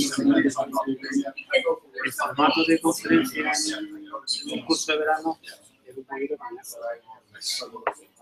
Sobre todo no son 4 horas, ¿no? Que un taller tiene otra estructura, en principio, ¿no? Un taller hay bastantes actividades, tiene una participación, un congreso, La idea es que por la tarde no sea más relajada. Lo que pasa es que, claro, no tenemos toda la instrucción, luego la gente hace lo que quiere. Sí, yo creo que el problema de la UNED, con la ventaja de la UNED es que a nivel de calidad, a nivel de materiales preparados, el profesorado fundamental, entonces, claro, por eso no sé qué la tecnología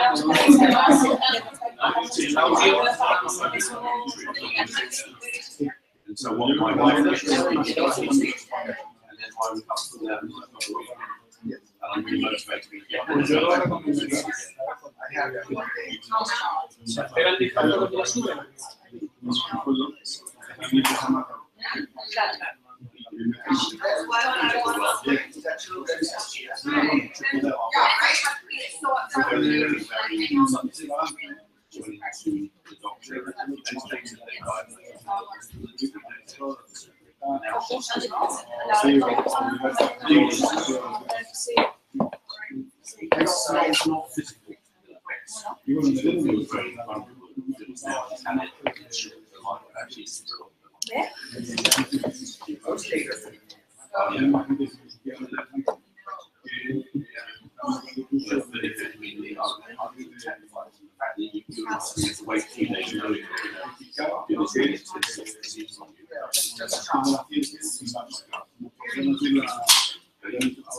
Y lo demás está saliendo bien, ¿no? ¿Lo que está grabando y eso? Sí.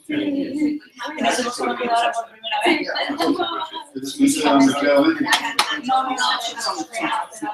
física, que es más tolerable. Pero ya hace tiempo que físicamente nunca nos habíamos visto. Sí, a ver. Voy a cambiar. Si consigo arreglar eso. Bueno, este de momento lo hacemos. Lo vas a hacer.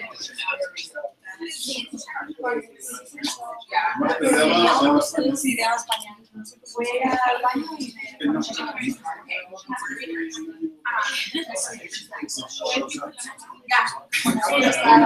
sí, estaba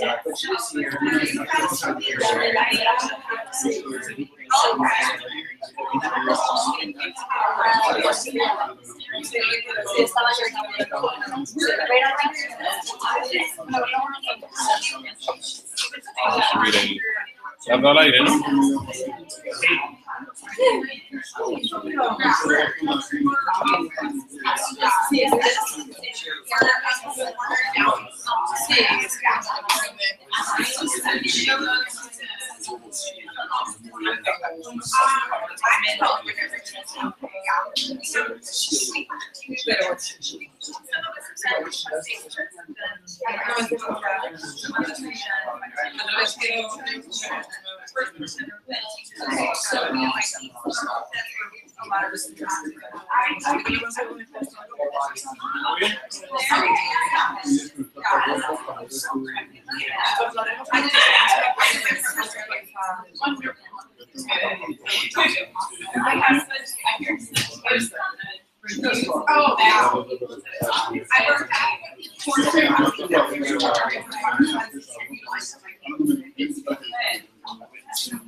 Qué raro verte así de persona.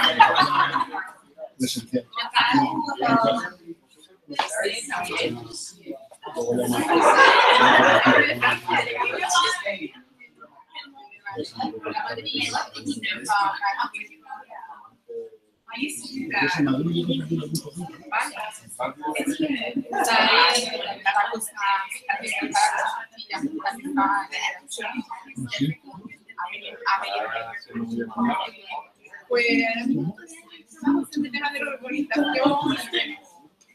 Seguro que no sé, seguro ahora mismo. No, sí.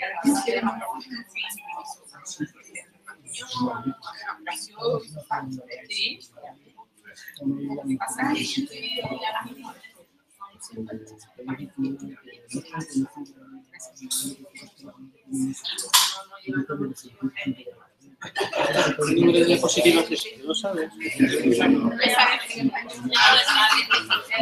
74.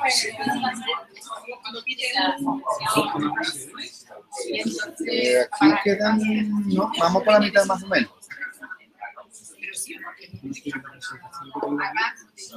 Yo esta tengo 100, ¿no?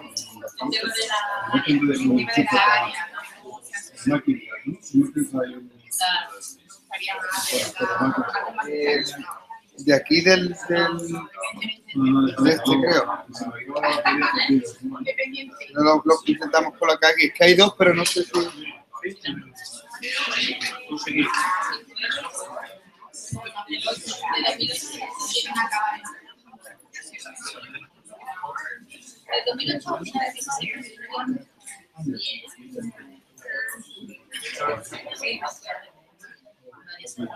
La primera, ¿cómo se llama esta presentación? Esta por el Keynote 1, Keynote Workshop 1, Spanish Hanley.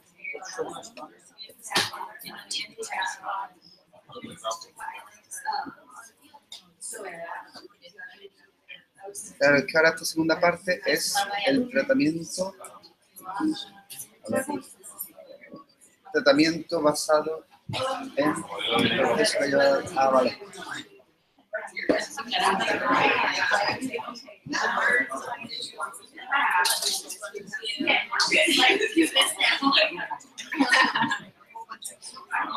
Sí, y al menos yo no,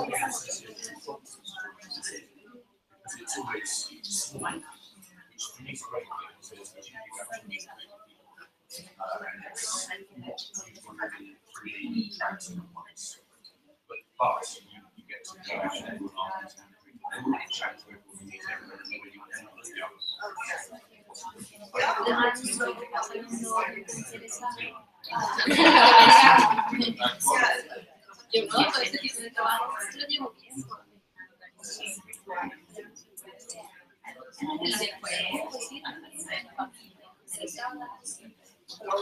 Creo que en este documento está el siguiente workshop también metido, ¿no? Pues esta es la 74 y aquí hay más de 100 y pico. No, sí, yo he cogido otro.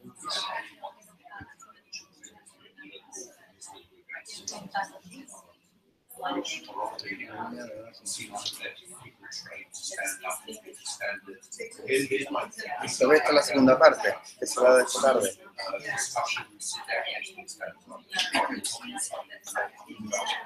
Es el Keynote número 4, ¿no? Workshop número 1. Sí, está abajo de todo. Ahí aparte.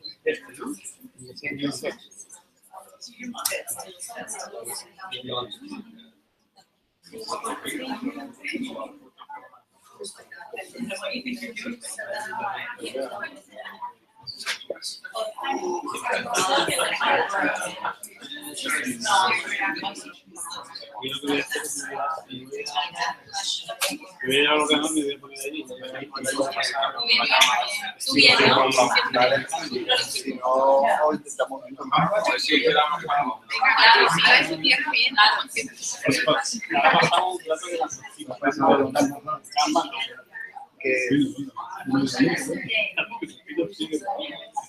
que si quieres estimar a la niña que nos veamos algo, porque estamos dentro. No, yo estaba en lector, estuve en festival y que escuchase nada. Yo se lo digo ahora porque... No, por ahí, es como si no te estás fuera, digo, por si nos vamos turnando un poco para que él también pueda...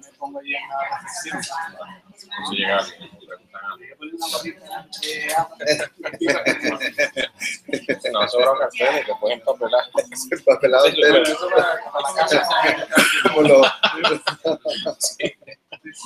Sería reciclado. No sé.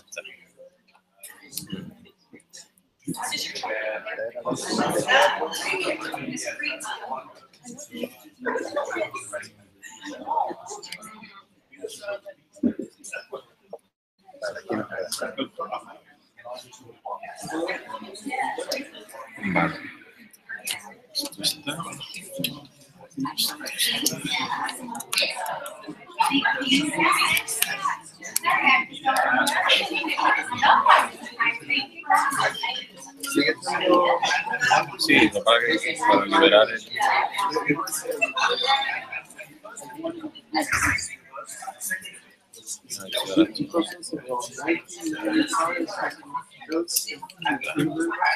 The beginning of the position, the beginning, because nothing about the ghost as a tool for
Okay, folks, why don't we get back together as a big group and have some questions.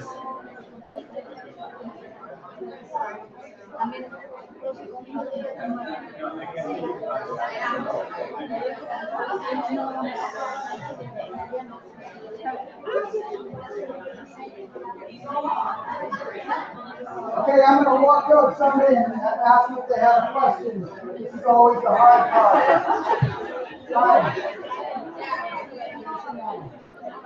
What's your name?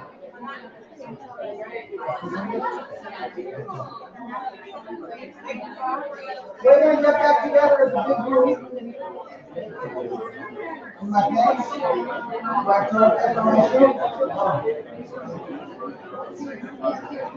Okay, now my jacket is proper. Thank you. We're going to open up for questions for the group. Okay. Either of you have a question you'd like to bring up for the group to discuss? Not yet. How about yourself? Not yet? Okay. You're allowed to pass with this activity. I give you a warm-up to what it's going to be like this afternoon. It'll be very interactive. I'll be standing close to you and talking to you. It's okay. So let's be sensitized now. Who has a question about this process? Only assessment. I'm going to talk about treatment next. Who has a question? Oh, we have a question here. Okay, good. I'm going to come up here. I'm going to repeat the question to the best of my abilities, and then if I don't have an answer, I'll ask somebody else to answer. Okay. When you do the interview to get the information for your analysis, you said that you want to find out what is creating the child's behavior, and what is what can stop the child's behavior from happening. So you want to get this information from the person that knows the child really well. For example, the teacher. What is happening if you give your perfect example with the money, and the information that you get is like, I don't know, I didn't know what is causing the child's behavior. It's like it's happening out of you. Or if you ask, okay, what can stop the child's behavior? It's like nothing. I'm trying everything, and nothing is good. Perfecto. The question: when you do the interview, sometimes you're going to interview parents. And no matter how creative the question is, they're going to say, I don't know. What causes the behavior? I don't know. It comes out of the blue. It's very common. What can stop the behavior? Nothing. If I knew that, I wouldn't be talking to you. Yes? Okay. So let's talk about that.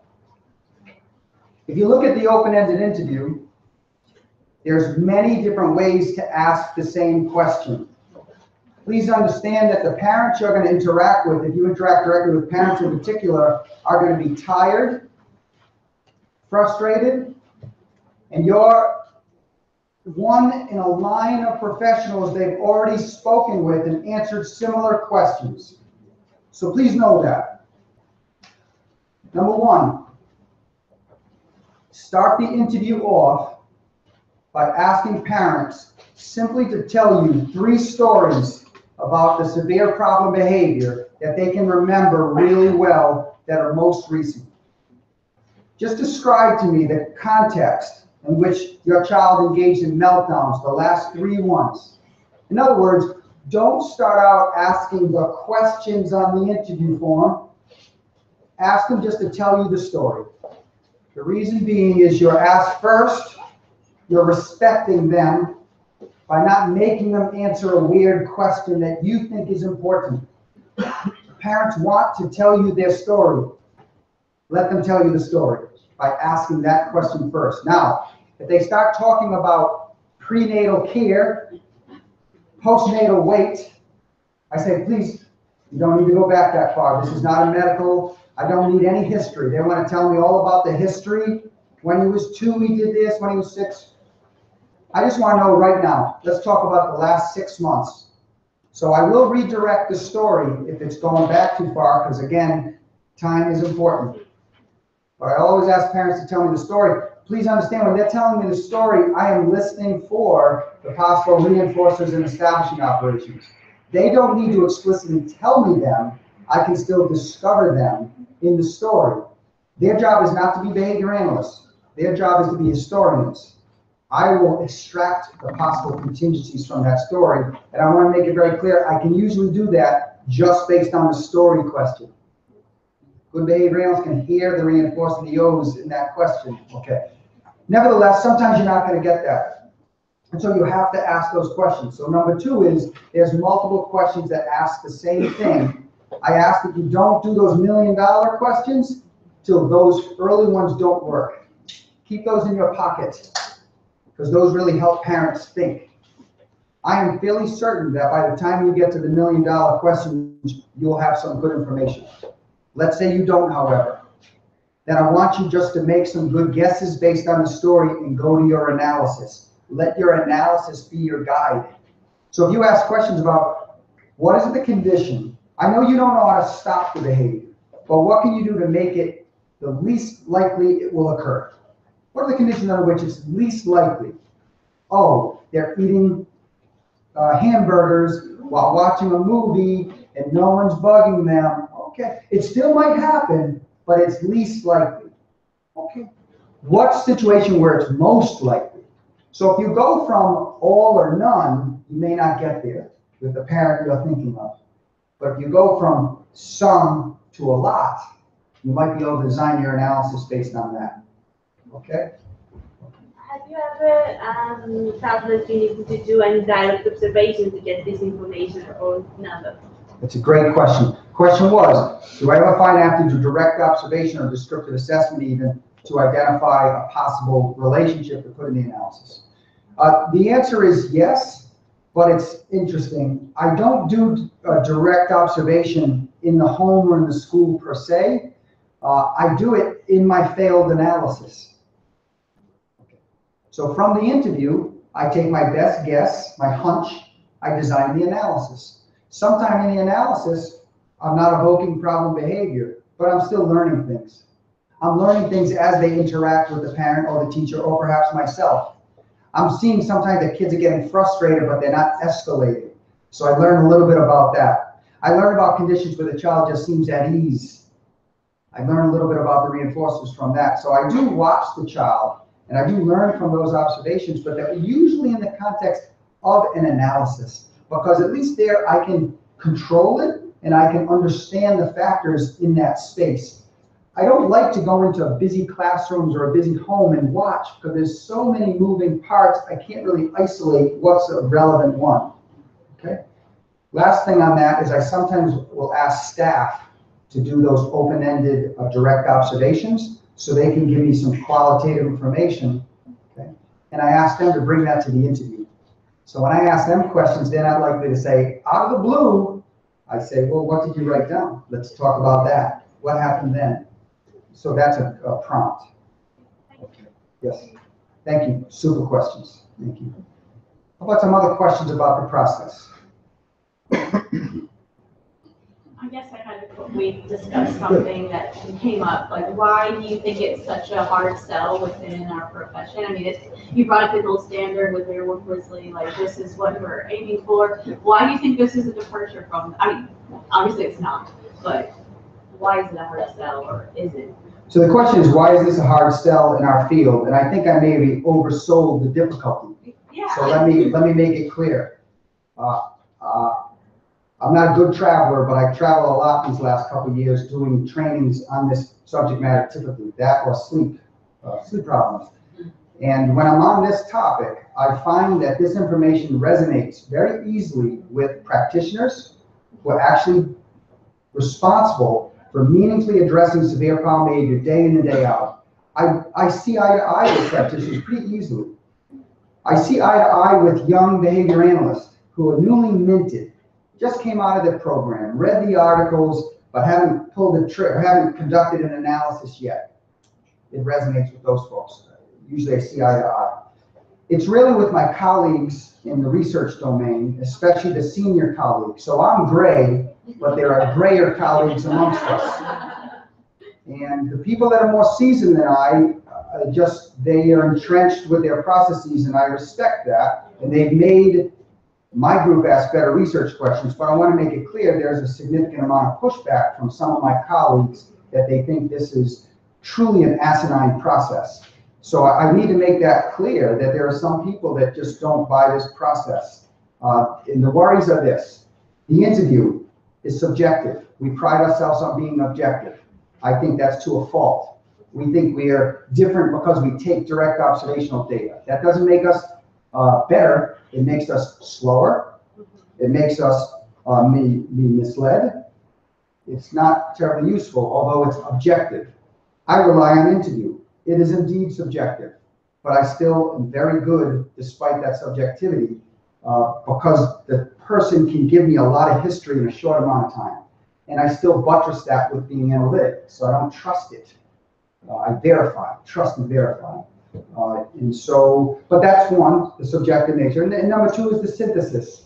It's very hard for people to wrap their head around, but I need to know if it's A, B, or C because the treatment could be clunky if you have all this extra stuff. We worry about the extras. But when I'm emulating the ecology, it's already doable. But that's what they're doing to maintain problem behavior. I'm just asking them to do it to maintain a lifestyle repertoire. So to me, I don't see the clunkiness, but that's what we're responding to a lot in review processes, this ignorance that is pervasive. And what I'm trying to teach people is that it's not that I'm ignorant and you're all knowing, it's that we're both ignorant of different things. And the question is, what is safer to be ignorant about? And I believe the way we're describing it is a safer set of unknowns. That's not a word, but Okay, thank you, very good. Why don't I do one more question, and then we'll move on to treatment, which I know is what people really want to talk about. What we've got to do one more question. I'm going to do what's called a prompt delay. You've heard about that. Right? Put in an uncomfortable period of time, I'm going to give you an expectant look. Yes, sir.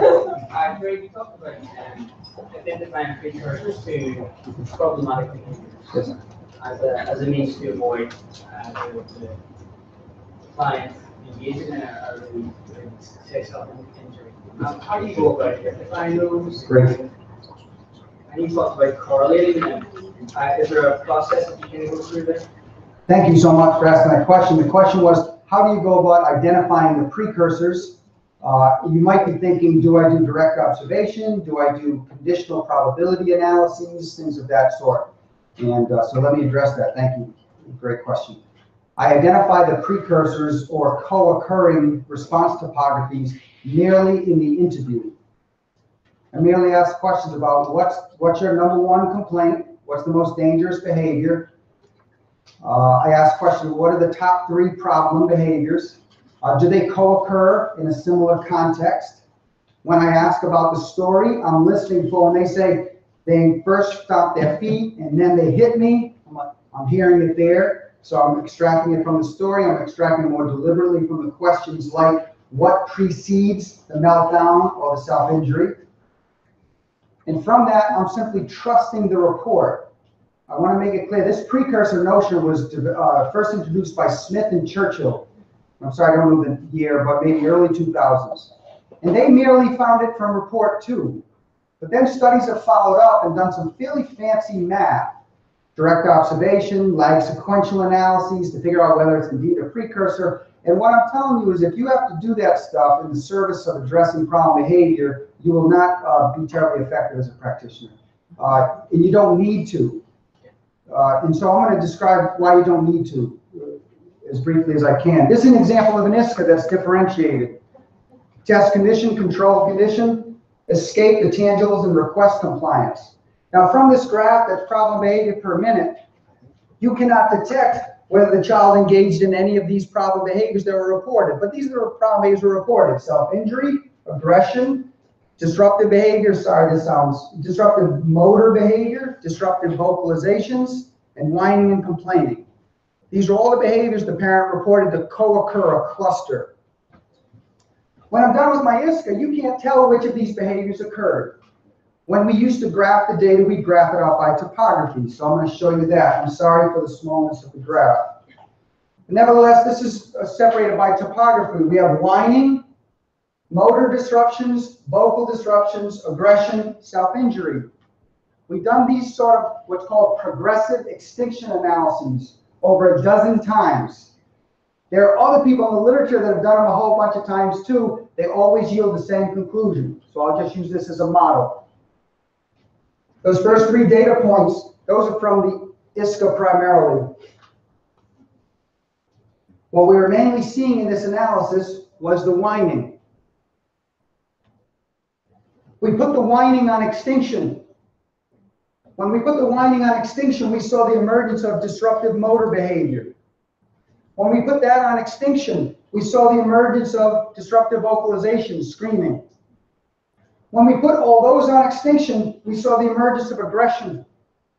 When we put aggression on extinction, it bursted and we saw the emergence of self-injurious behavior.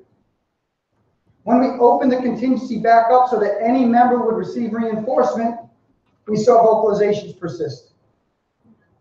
What this graph teaches me is that all these topographies are members of the same response class, meaning they're evoked by the same establishing operations, they're reinforced by the same consequences. These were reported to co-occur. I do not do progressive extinction analyses with all my clients. This was research to answer the question, if people report these behaviors to co-occur, are they indeed function related? And every time I ask the question, the answer is yes. So I am very safe with the inferential leap that if I know what's controlling whining, I know what's controlling those other behaviors. And if I'm wrong, I will learn that in treatment because my treatment will not work admirably. And I'd rather figure that out in treatment because I want to get to treatment. So back to your initial question. How do I identify these 5 behaviors exclusively in the interview? No direct observation and no conditional probability analyses. I'm not saying they're wrong or bad, there's time for that. But as a practitioner, I don't think we have it. Nor do we need it. Thank you. It's a great question. Okay.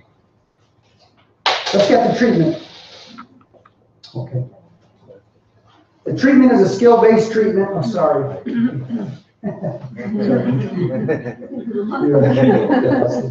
No more. Okay. The treatment is not going to be unfamiliar to you, I don't think. It's just functional communication training, which you probably know about. I'll expand on that. It's delay and denial toleration.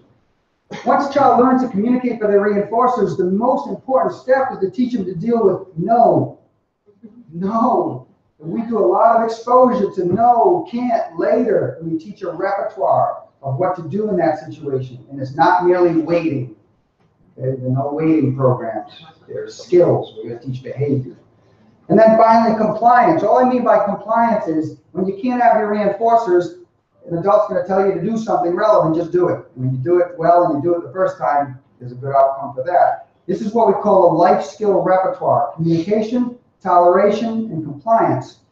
I don't have time to go over it today, but if you're interested, we also well before, 12 so years ago, developed a preschool curriculum to prevent the development of problem behavior. It's called the Preschool Life Skills Curriculum. It's on the website, and we showed in a randomized control trial that it does indeed prevent the development of problem behavior. The difference is we use kind of common everyday situations to teach the skills. However, when severe problem behavior exists, we use personalized conditions to teach the skills. And if anything, the skills develop faster for kids who have severe problem behavior because they are more motivated to learn the skills because we know what motivates them. So we're going to teach these skills.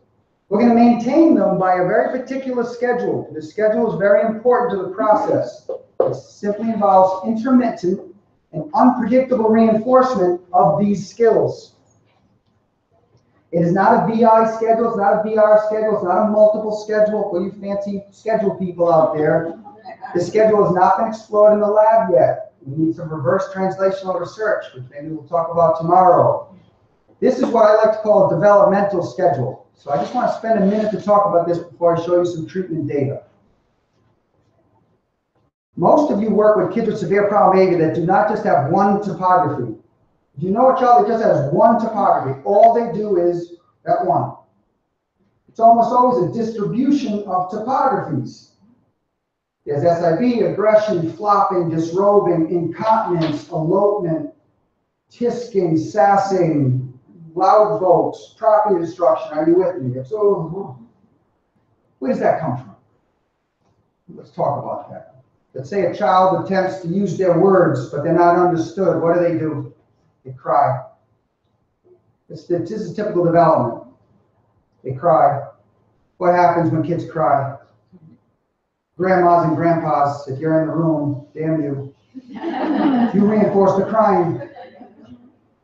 So do parents, okay? But sometimes parents try to get tough. Not in my house. So the child uses their words, misunderstood, so they cry, still not working, so maybe they get frustrated. You don't have reinforcement, you get your frustrated behavior. Bite your finger, punch the wall, flop to the ground, run away, pee your pants. What happens then?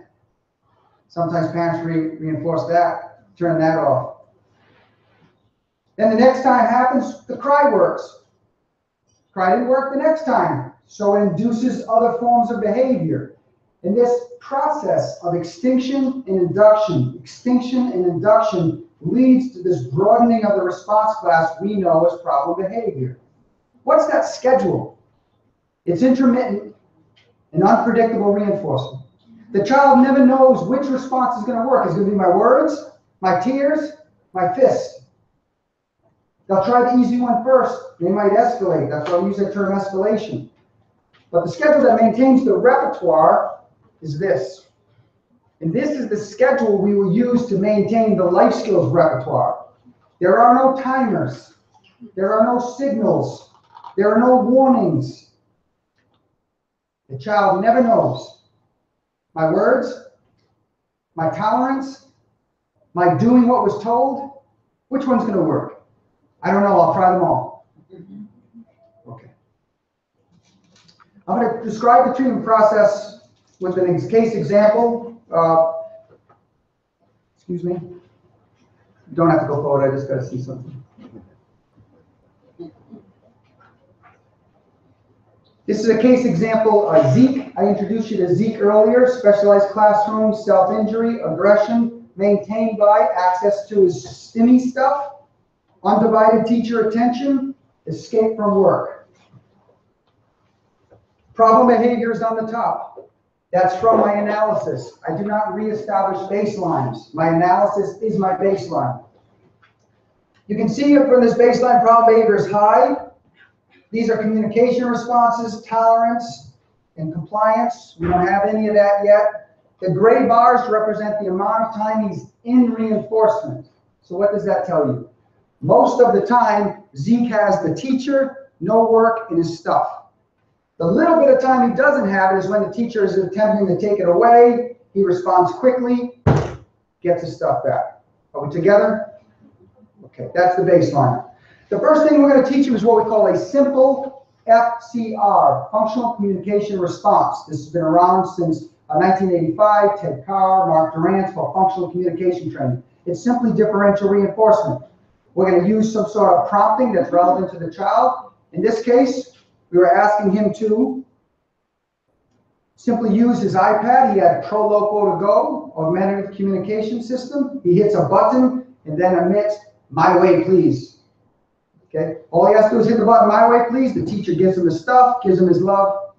If he engages in problem behavior, no change. You don't get your stuff. She's going to keep on doing the work. He acquires that response in the first 5-minute session. FCT should not take long. 5 minutes, 10 minutes, if you have all the reinforcers. Okay, these are only independent responses. It's called simple FCR because we're going to ask very little at first of Zeke. Simple. We knew we could press a button. Okay. He acquires that response almost to the exclusion of problem behavior. This is not a treatment. You can't go on the road with this. This is but one step towards treatment. The second thing we're going to do is we're going to teach him a more complex form of communication. The more complex form usually is interactional. I don't love this one, by the way, but this is the one we used back then. Basically, we're going to expect him to tap the teacher, get their attention. Do not respond yet. Wait for the teacher to say, "Yes, Zeke, what can I do?" Zeke then goes to his board, and now he has a 2-button press.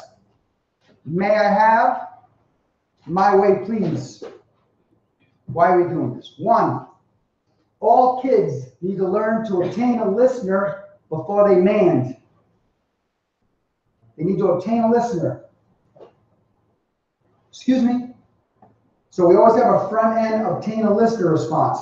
Second, cool your jets. Obtain a listener. Wait till they acknowledge you, then mand. Second part, we teach what's called an autoclitic frame, or it's also called a carrier phrase. It's also called a mand frame. May I have blank? That has generativity, so kids can put other things into that frame. May I have a Diet Coke? May I have the toy, please? So we've got studies, and others do too, showing it has generativity. So we always have a mand frame, and then we have the functional mand, which is my way, please. Please understand this, my way, please, might be upsetting to some of you because it's so general. It's what we call an omnibus mand. He's going to get all his reinforcers for this general mand. And I'm going to show you that we always start with an omnibus mand, and then we differentiate it later. Our job is to turn off problem behavior first, not do a bunch of language programs while the child has problem behavior. Okay? So, he does this to the exclusion of problem behavior for the most part. Now we're going to go into tolerance training. For tolerance training, we're going to begin the intermittent schedule. 50%. He never knows which response is going to work. It's going to look like this.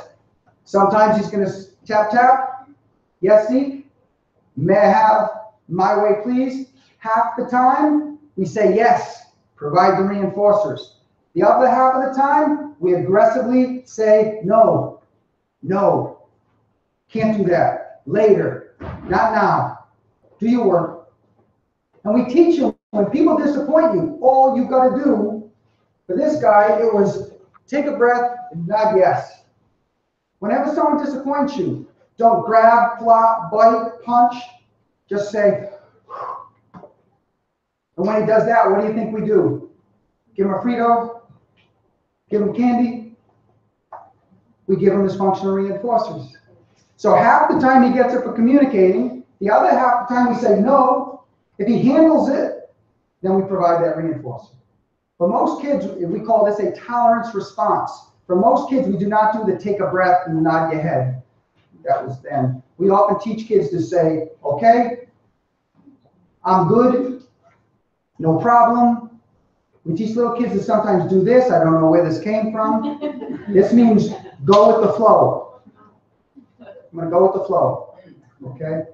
Just an explicit response to disappointment. So we disappoint in multiple ways. No, later, can't do that. Okay, no problem.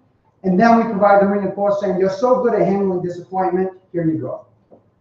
So at this point, he's still communicating. Why is he still communicating? Because it's reinforced half the time. There's no delay. There's no schedule thinning. Half the time this is reinforced, half the time the tolerance response is reinforced. Is he ready to go home? Of course not. He's still in reinforcement most of the time. He still hasn't done any work, but he's communicating. He's handling signals of disappointment. Okay? And there's no problem behavior, but this is not a full treatment yet. Now we've got to change some responses in there after he handles disappointment. So now we're going to go to a third, a third, a third.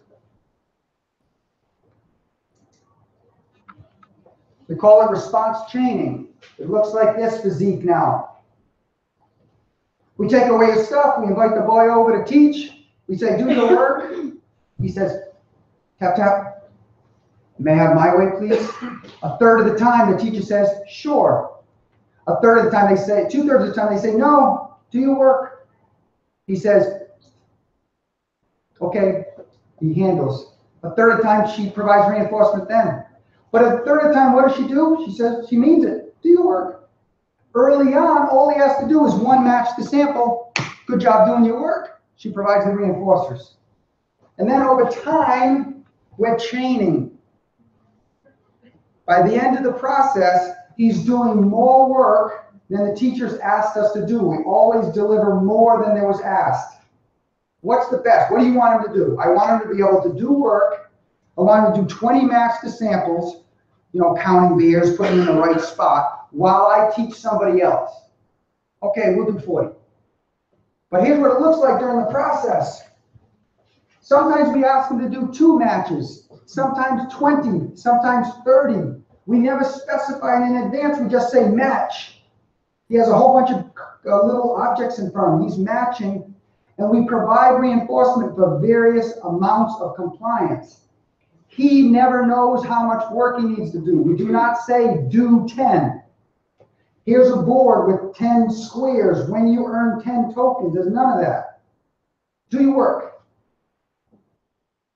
Sometimes it's a little, sometimes it's middle, sometimes it's a lot. Question? Yes. Does the practitioner knows know? Or the question is, does the practitioner know? And the answer is yes. So in this seem complicated. I'm going to describe how simple it is once it's developed. But yes, the teacher knows exactly what's going to be reinforced. Communication, toleration, a little compliance, a lot.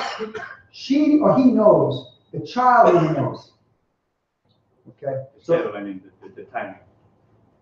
Say again. Out of if the practitioner knows when a behavior is going to be reinforced or not.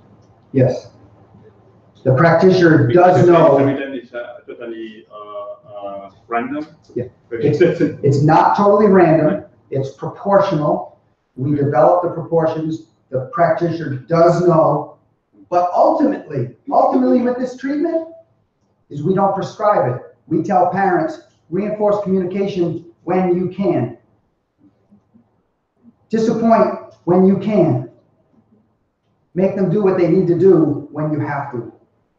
That's really what this treatment is moving towards. There's no bells and whistles. There's no lamination. There's no Velcro. There's no timers. It's life. When life dictates, just do. But remember, these skills are important. And remember not to reinforce problem behavior. But during the initial part of the process, yes, the practitioner does know. And I will show you how we cue the practitioner. Again, this is the treatment. I'm going to give you another example. So this makes sense, and then I'm going to break down how the treatment is maintained. This is an example involving Dale. Dale was an 11-year-old boy diagnosed with autism. He came to the clinic.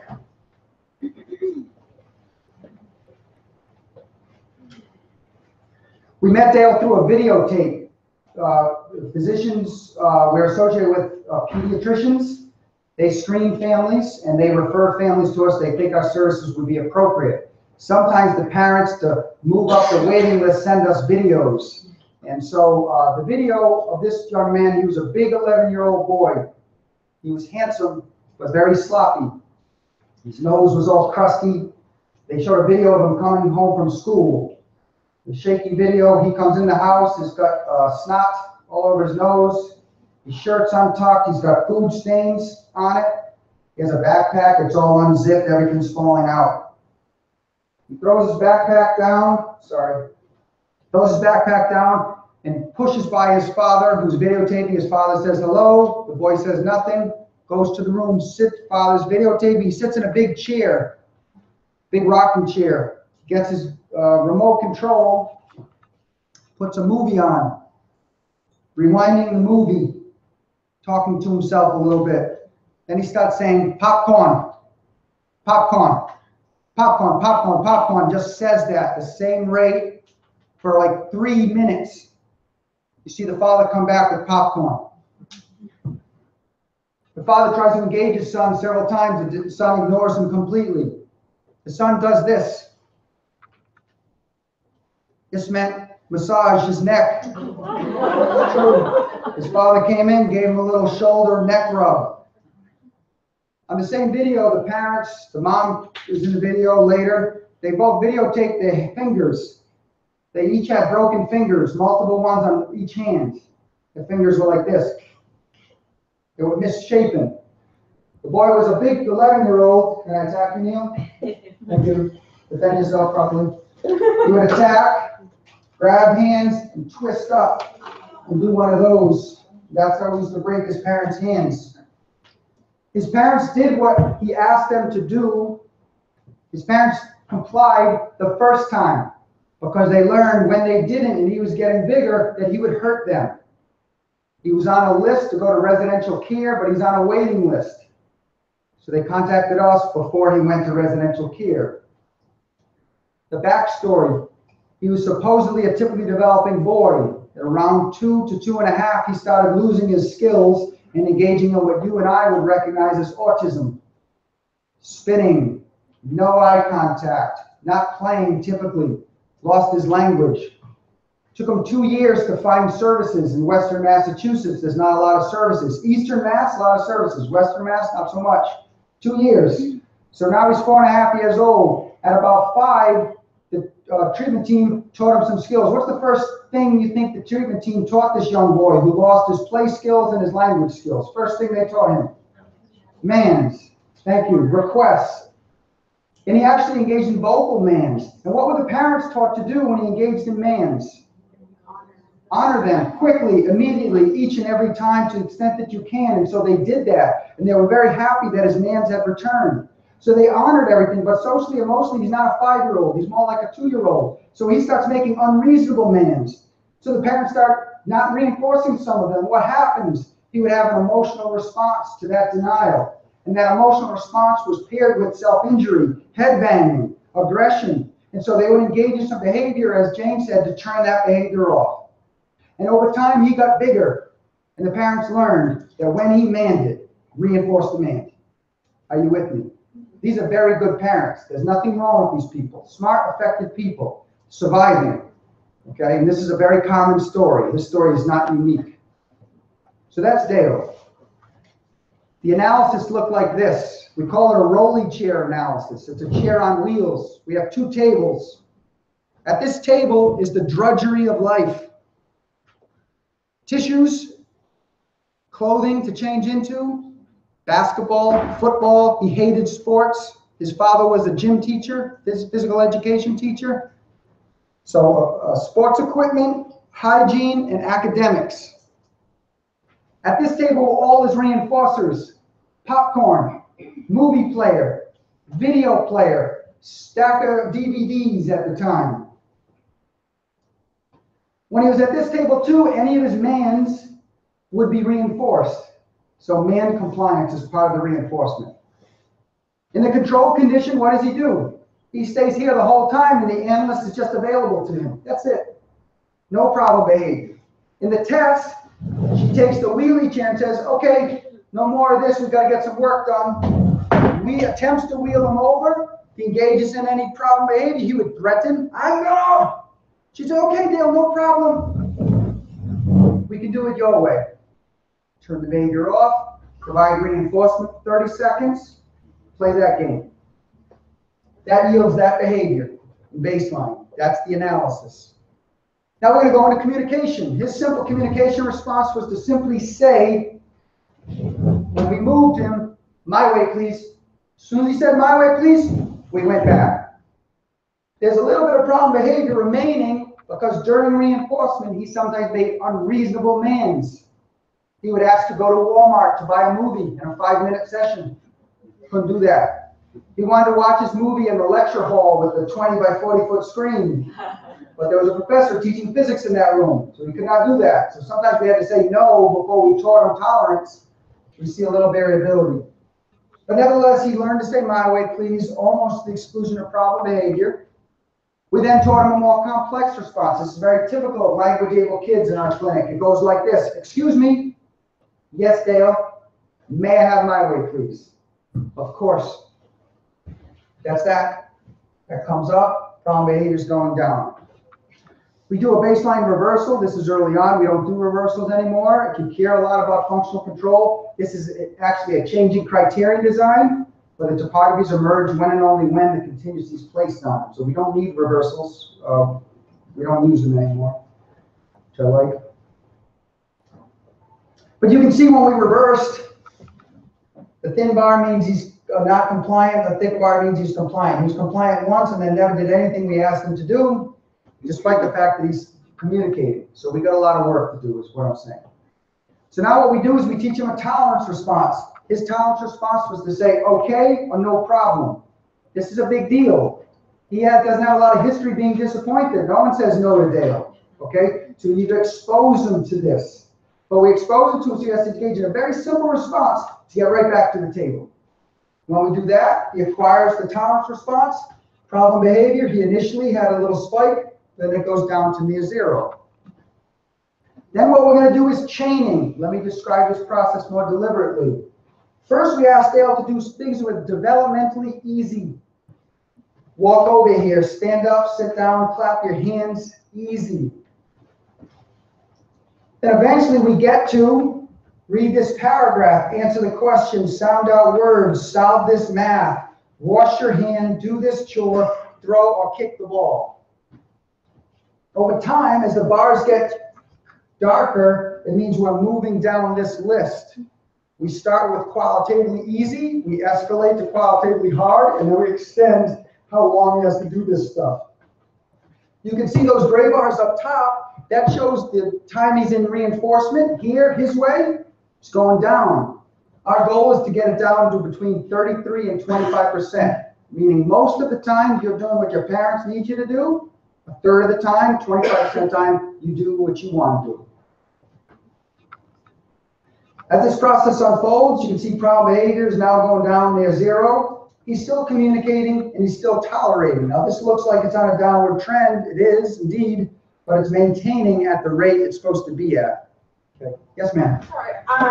So in the tolerance phase, when you're teaching that, do you let them know beforehand? Do you preach at them that they will earn what they're wanting before, or do you wait for them to eventually comply and then you teach them the contingency?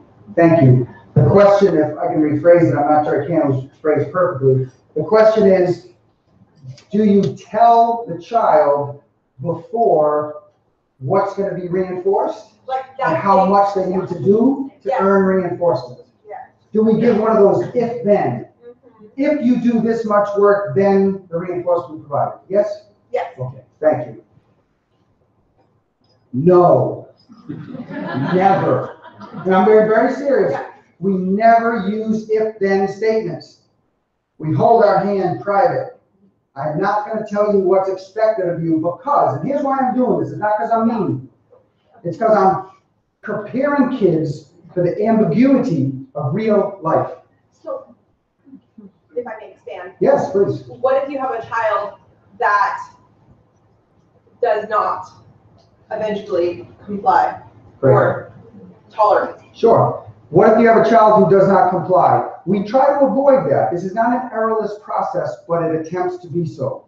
Meaning, we always ask the child to do very little and easy stuff at the beginning. We try to build up a history of compliance with us, okay? So we always start real easy.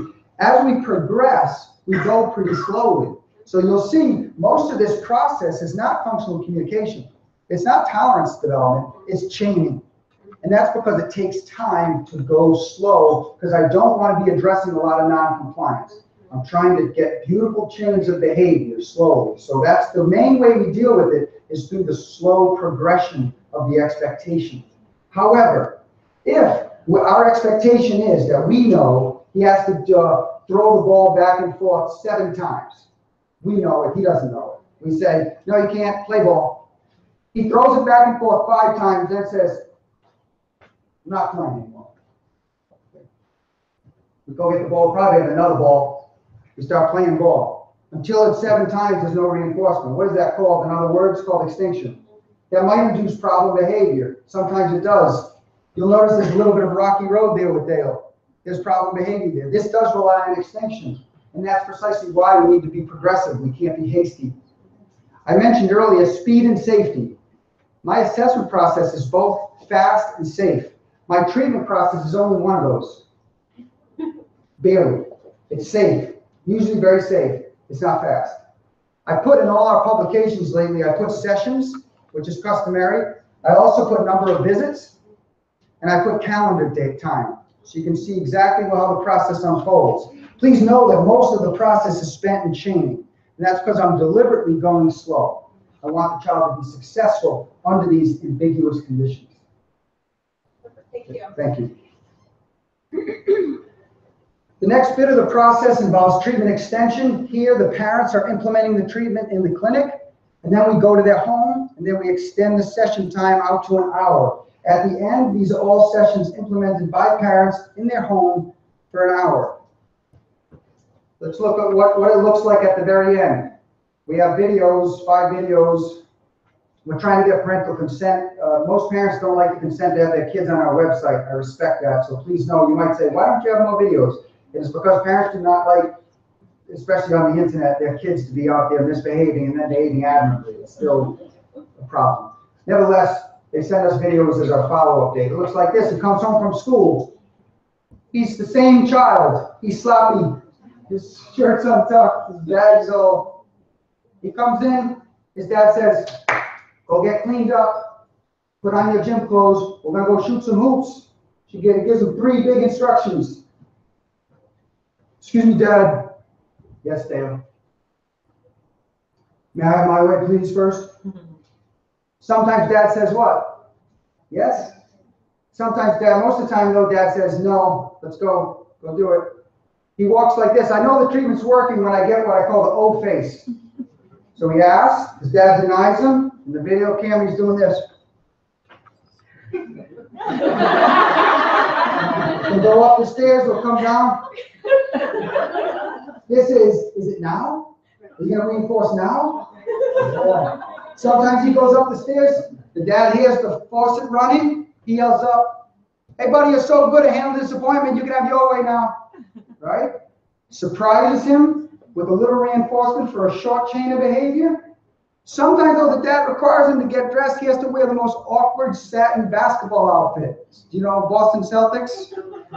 He jacks him up, turns him over. It's not a good look. He comes down. Dad makes him play basketball for 30 minutes. He's sweating, playing ball. When Dad's done, what do you think he has to do? Let Dale now have his way. That's their life. You see what I mean? Dad imposes his will like a parent needs to do, but sometimes he acquiesces and lets the child's words redirect the activity. But most of the time he says no. Constant exposure to disappointment, because face it, that's life. You can't do what you want to do all the time, no matter what your diagnosis is. So there's a lot of disappointment. And then when he tolerates it, sometimes that pays off. So toleration stays in the repertoire. But most of the time he just has to do the drudgery of life. But when he does, he knows it too will pay off. That's the treatment, okay? Intermittent, unpredictable reinforcement of these life skills.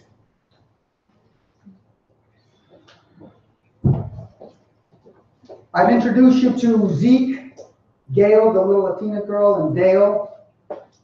These are their 3 processes combined. On average, this takes between 23 and 32 visits. Each visit is 1 hour. Most of the visits in this study are in our clinic, an outpatient clinic. They come 3 days a week for 1 hour. It's not optimal. I'd rather have them 5 hours a day, every day. That's the model that Dr. Gilles used, I showed you earlier. Our model is 3 hours a week in the clinic. Then we go to the home. These numbers incorporate both ends of that process. We run free clinics. We don't charge parents anything for these services because it's part of our university research mission, but we extrapolate cost. In Massachusetts, we have 2 people do this process, a BCBA and an assistant or a tech. BCBA can earn $125 an hour, a tech $75 an hour, so it's a $200 an hour process. We extrapolate the cost. Notice the functional analysis does not cost much. What costs a lot is treatment. Treatment is slow. This is skill building. This is not, I can treat you tomorrow. This is about developing skills. It's somewhat costly. When all said and done in US dollars, this costs on average $7,000. When we do the cost analysis, when we consult in schools, specialized or public, the cost goes down to about $5,000. That's still a lot of money, but let's contextualize it. To take your family to Disney World costs more than that in the States. To smoke 2 packs of cigarettes a day costs more than that. These kids are on the doorstep to residential care. That costs approximately, I can't get the numbers easily, but about $300,000 a year if a child has severe problem and autism to reside at one of these specialized schools. I respect, nevertheless, they're very expensive. $300,000 a year. Two of the three clients have been hospitalized in outpatient mental health facilities when their parents could not manage them. So they had to be taken to the hospital and have to stay there, okay, and then come home. Anywhere from 1 to 3 nights. That costs about $2,000 a night. Okay. So it's not cheap, but to me, this is money well spent to avoid those $300,000 charges and beyond. I told you parents are okay with the process. They are. We ask social validity questions. I'm not embarrassed to ask subjective questions like this. I'm more embarrassed that our field avoids them. They are indeed subjective data, but nevertheless, if you can't have a parent say problem solved, we have more work to do. And generally, parents say the assessment was okay, the treatment was acceptable, and most important, they were satisfied with the improvement in problem behavior. These are just data for the 3 children I talked about today. We also ask these questions upon intake. Tell us the situations that are most challenging for you that you try to avoid as a parent. We ask them their comfort level prior to treatment and their comfort level following treatment.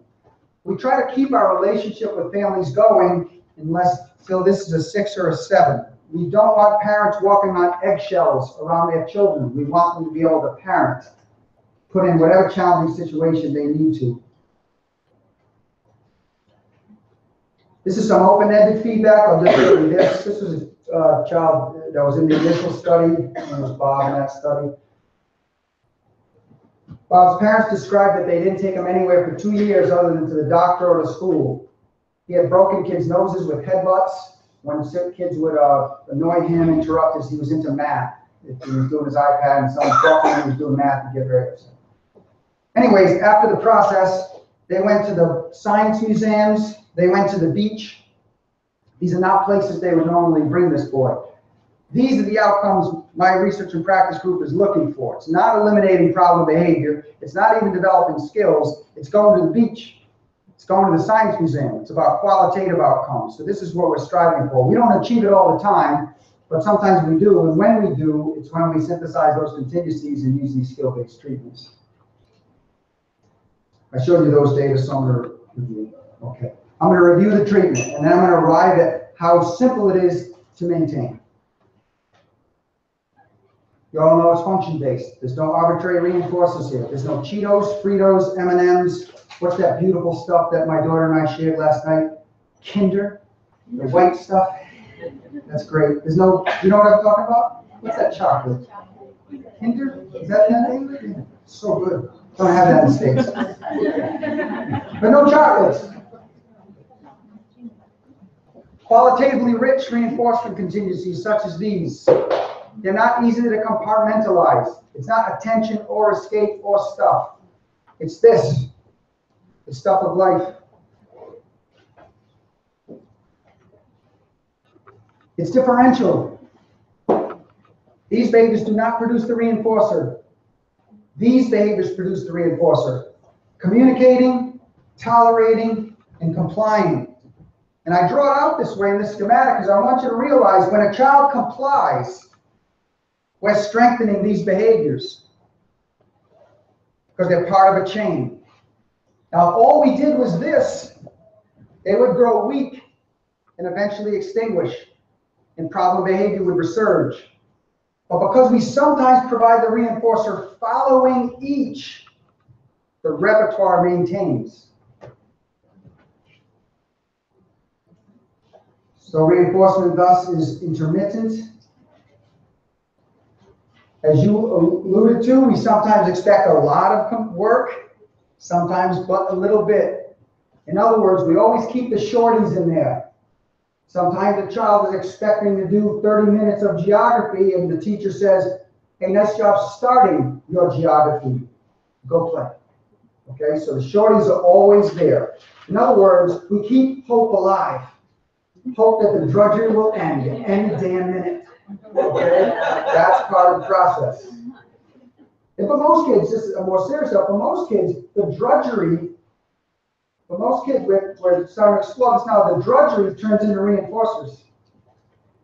The homework, the basketball, because it signals upcoming reinforcement. Enough experience in this process, a lot of the EOs aren't evocative anymore. Okay. In other words, the demands go away at the front end, and they simply do what's asked of them. And we got to explore that further. So it's not a pie in the sky, but it's not particularly good. Like I mentioned, reinforcement is intermittent. Sometimes maybe 3 out of 10 it's communication, 2 out of 10 tolerance, half of the time it's compliance. This is getting complicated. Let me make it more complicated. It's unpredictable from the child's perspective. They never know which response is going to be reinforced. Let me add one more layer. The amount of reinforcement time varies too. Yeah, sometimes it's little, sometimes it's long, and it's not correlated with the response. You do a lot of work, you don't get a lot of reinforcement. Little work, little reinforcement. Because that's not life. Sometimes parents have to terminate reinforcement, they have to terminate reinforcement. Teachers too. So it's uncorrelated. This looks complicated, and it is on this paper. This is how easy it is to do the treatment. This is our first technological innovation. It's called scraps of paper. And what we do, we're really savvy with technology. What we do is we write down the responses we want the teacher or paraprofessional or parent in the training to reinforce. So here we wrote down FCR, FCR, FCR. There's 3 FCRs. So there's a 30% probability that communication will be reinforced because there's 10 slips. 10 minutes of independent play, 2 minutes of independent play, 36 trials of work.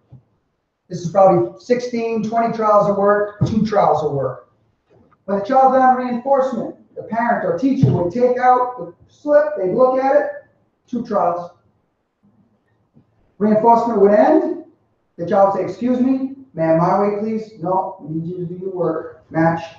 Child matches 1, matches 2. Nice job. Reinforcement time. That's it. While they're on reinforcement, they pull out another piece of paper. Communication. Okay, reinforcement's over. Ma'am, my way? Of course you can. That's it. All day. That's the treatment. Pull out slips of paper during reinforcement. Hold them to those different expectations. May I ask a question? Of course. Do you implement the 2 trials and the 36 trials in the same batch, or are those in different batches? You know, you say you've got slips of paper. Do they go in different? I think they're in the same batch. They're all in your pocket at the same time. Every time you pull them out, you replace it. Okay? So the child can't predict if they've done 36, so that's over. 36, not likely, but 10% chance. So you just put them back, and you pull out. Every day, you always have 10 slips, and you're just shaking them up, pulling one out. Put it back, pull one out. So basically, it's a means to transition between the evocative context and the reinforcement context. And sometimes people have a separate set of slips here, 2, 4, 6, 8, 10. That's how long reinforcement is. So they might go 2 compliances for 6 minutes. Okay. You're welcome. Some people like these things. I don't, because kids like to look.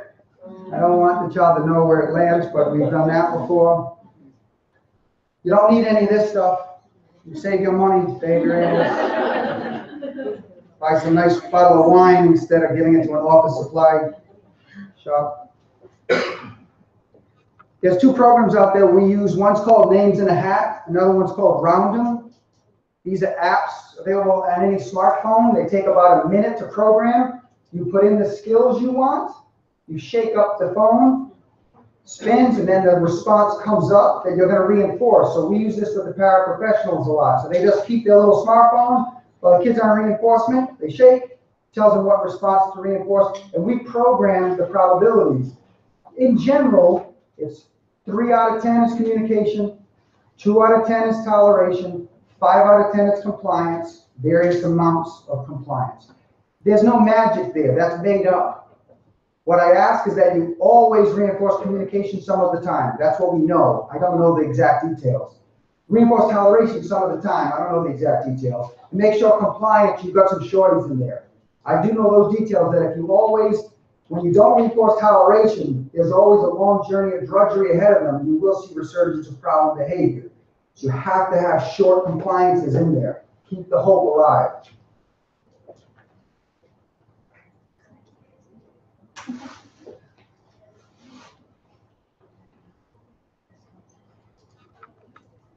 What I'm going to do now, if we could, is can we power through? We've got a half hour left, okay? So just a half hour of your time.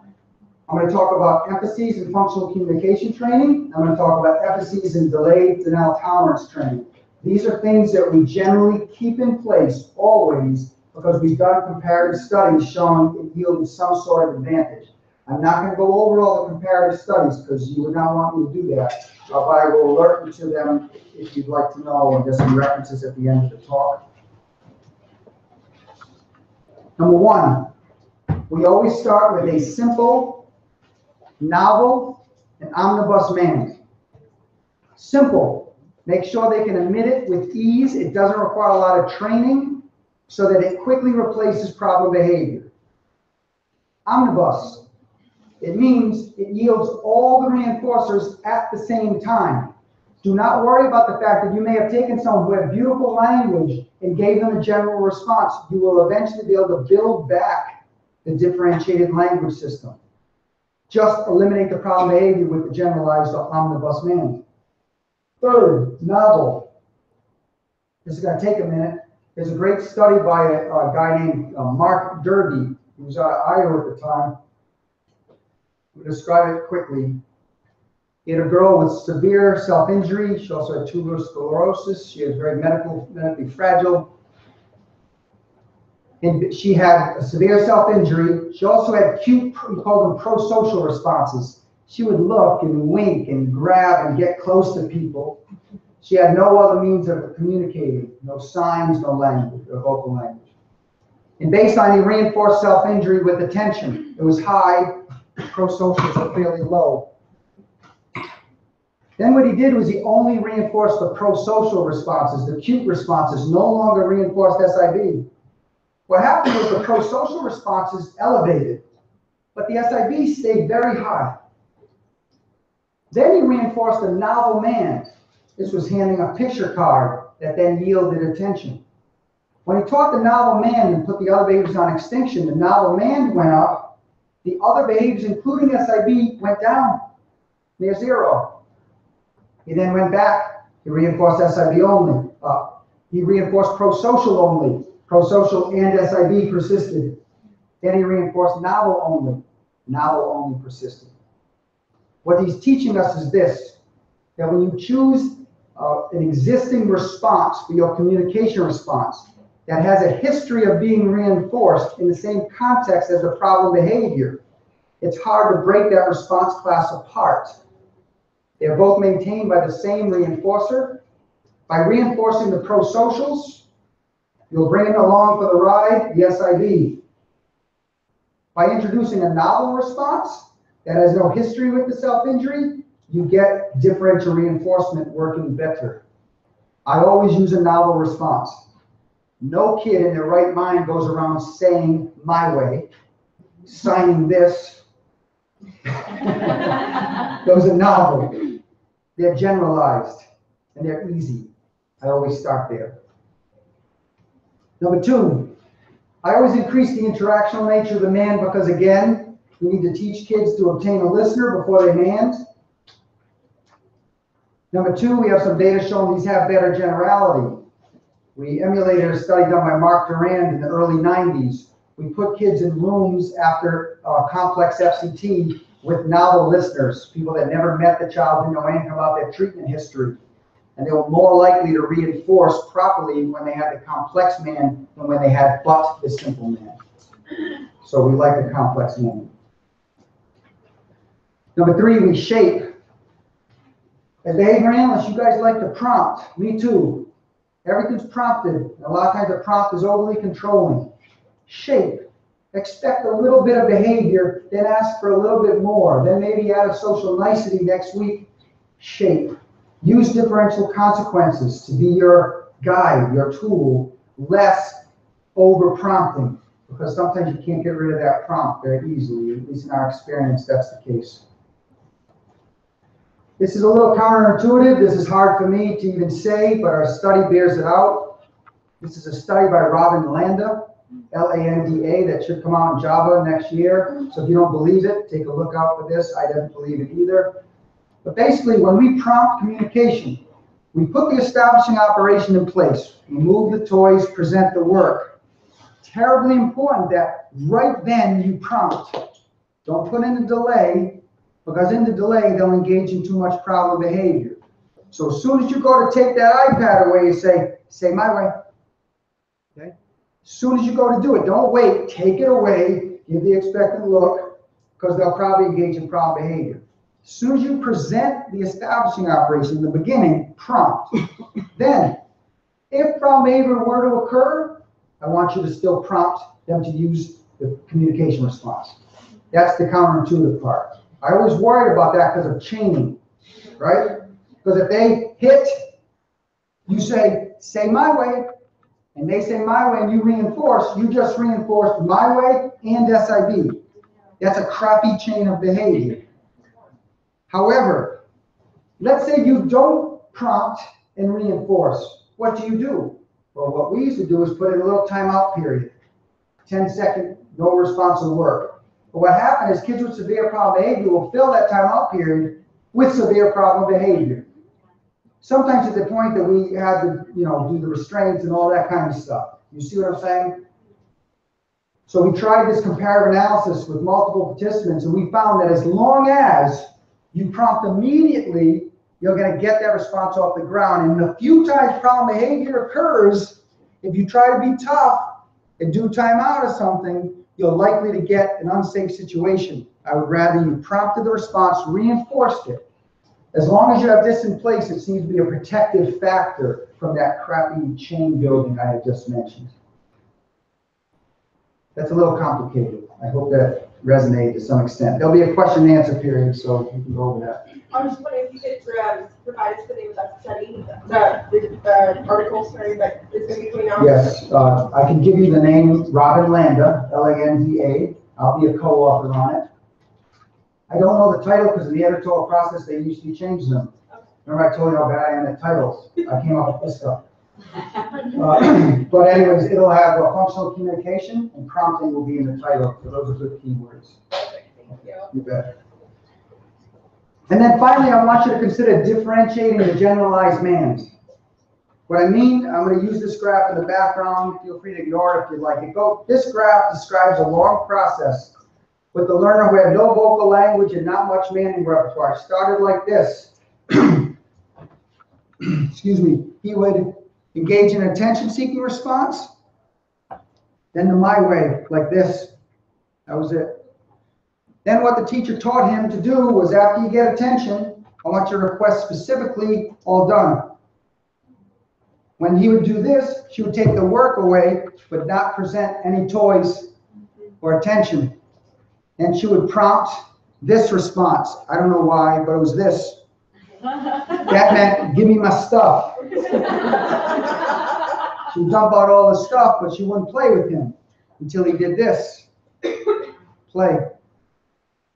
She does this systematically over time, so by the end of the process, it looks like this. She says, okay, put this stuff away, let's get some work. He gets her attention, she says, sure. And she just sits there, he takes his stuff away, and he kind of looks around and goes, gets his stuff. And then only every now and then, because sometimes he wants to play in isolation, every now and then, she comes and plays with him. So the point is that teaching an omnibus man at first does not inhibit you from getting this nice repertoire built. But if you try to build that repertoire in the context of problem behavior, you're going to have problems. We have enough studies showing us that. So it's not omnibus or specific mans, it's both in order. Omnibus, then specific mans. Okay. I'm going to go into tolerance training, some of the critical features.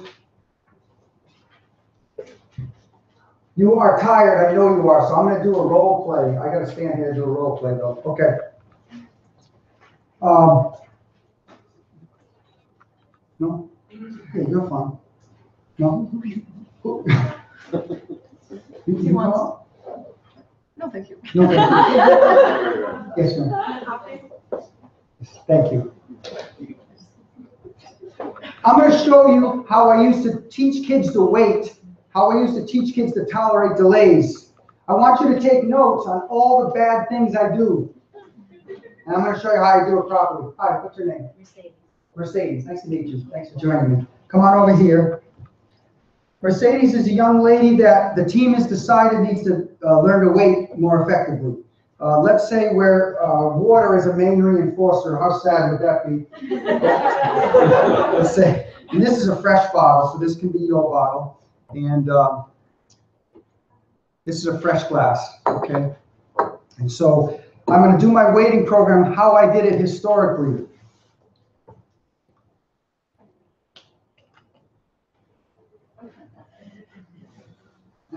Too much.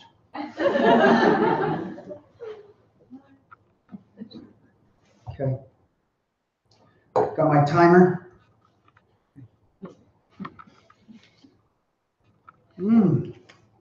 That's good, Mercedes. No, no, wait.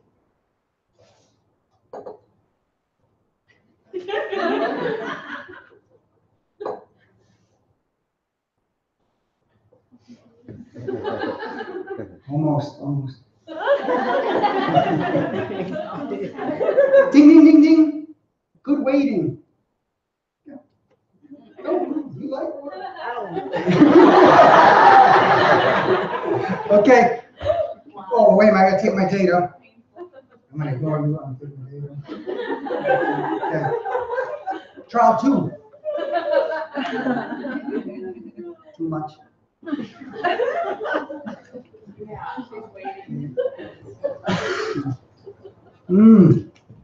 That was refreshing. No.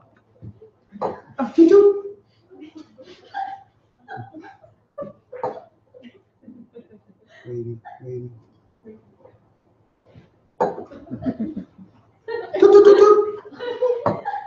Good waiting. She wants to throw the glass at me, but she's too kind. Okay. That's how I used to teach kids to wait or to tolerate delays. I'm going to change it up a little bit. I'll probably miss a few things, but here's how I do waiting now, for instance. We probably wouldn't be standing, we'd be sitting, but nevertheless. I don't use glassware with most of my clients. So number one, plastic is good.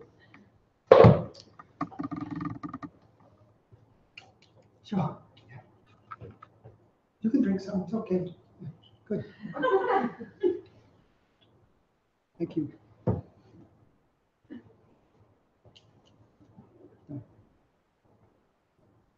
Say, okay. Okay. That's so good, hand discipline. Have some. Good. Thanks, John. Okay. Super. Okay, great.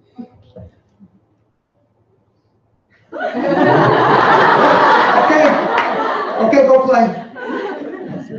Come back, okay. Hold on. Do this instead. Oh, good doing.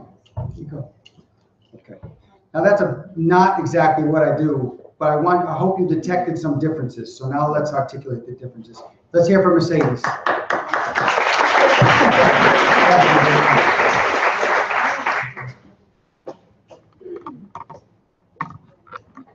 There's one critical part missing there, and that's the synthesis. I would never use agua only there, but number one, we have to provide reinforcement for communication immediately some of the time.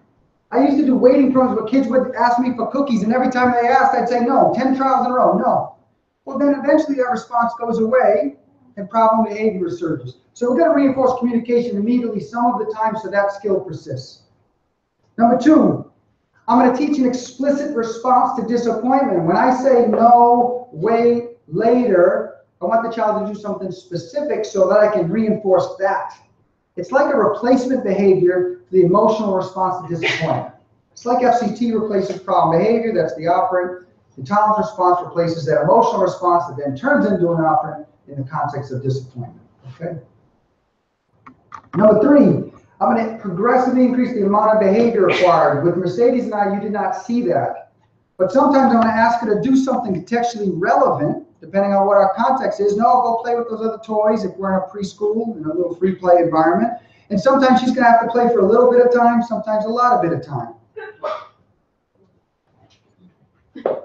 I'm going to terminate the delay for various amounts of behavior, as I've mentioned before. And the critical part here, too, is I always terminate based on behavior. Did you notice there was no timer in the second one that beat? Let me tell you the quick story. If you terminate delays based on time, you are going to reinforce whatever happens to be occurring at that point in time. What could be occurring is what Mercedes, she could be grabbing, she could be upset, frowning, pouting, worse, hitting, but the timer went off. I want you to reinforce based on behavior. When they've engaged in enough contextually appropriate behavior, then we reinforce. And by so doing, you're strengthening a performance during the delay. And we have very clear data showing that when you end based on time, that you do not get very far. When you end based on behavior, you not only get far, but that skill transfers to novel environments. It has generality. And then finally, I've mentioned this several times, we think it's best not to signal when the delay is going to end. I don't know if I have those data, but I'll tell you. We put kids in a study where we compared, we can either tell you exactly how much work you're going to do, and you do the same amount of work in the delay, or you're going to do a variable amount of work, sometimes quite long, and we're not going to signal how much you have to do. Does that make sense? So it's a comparison of fixed and signaled delay versus variable and unsignaled delay.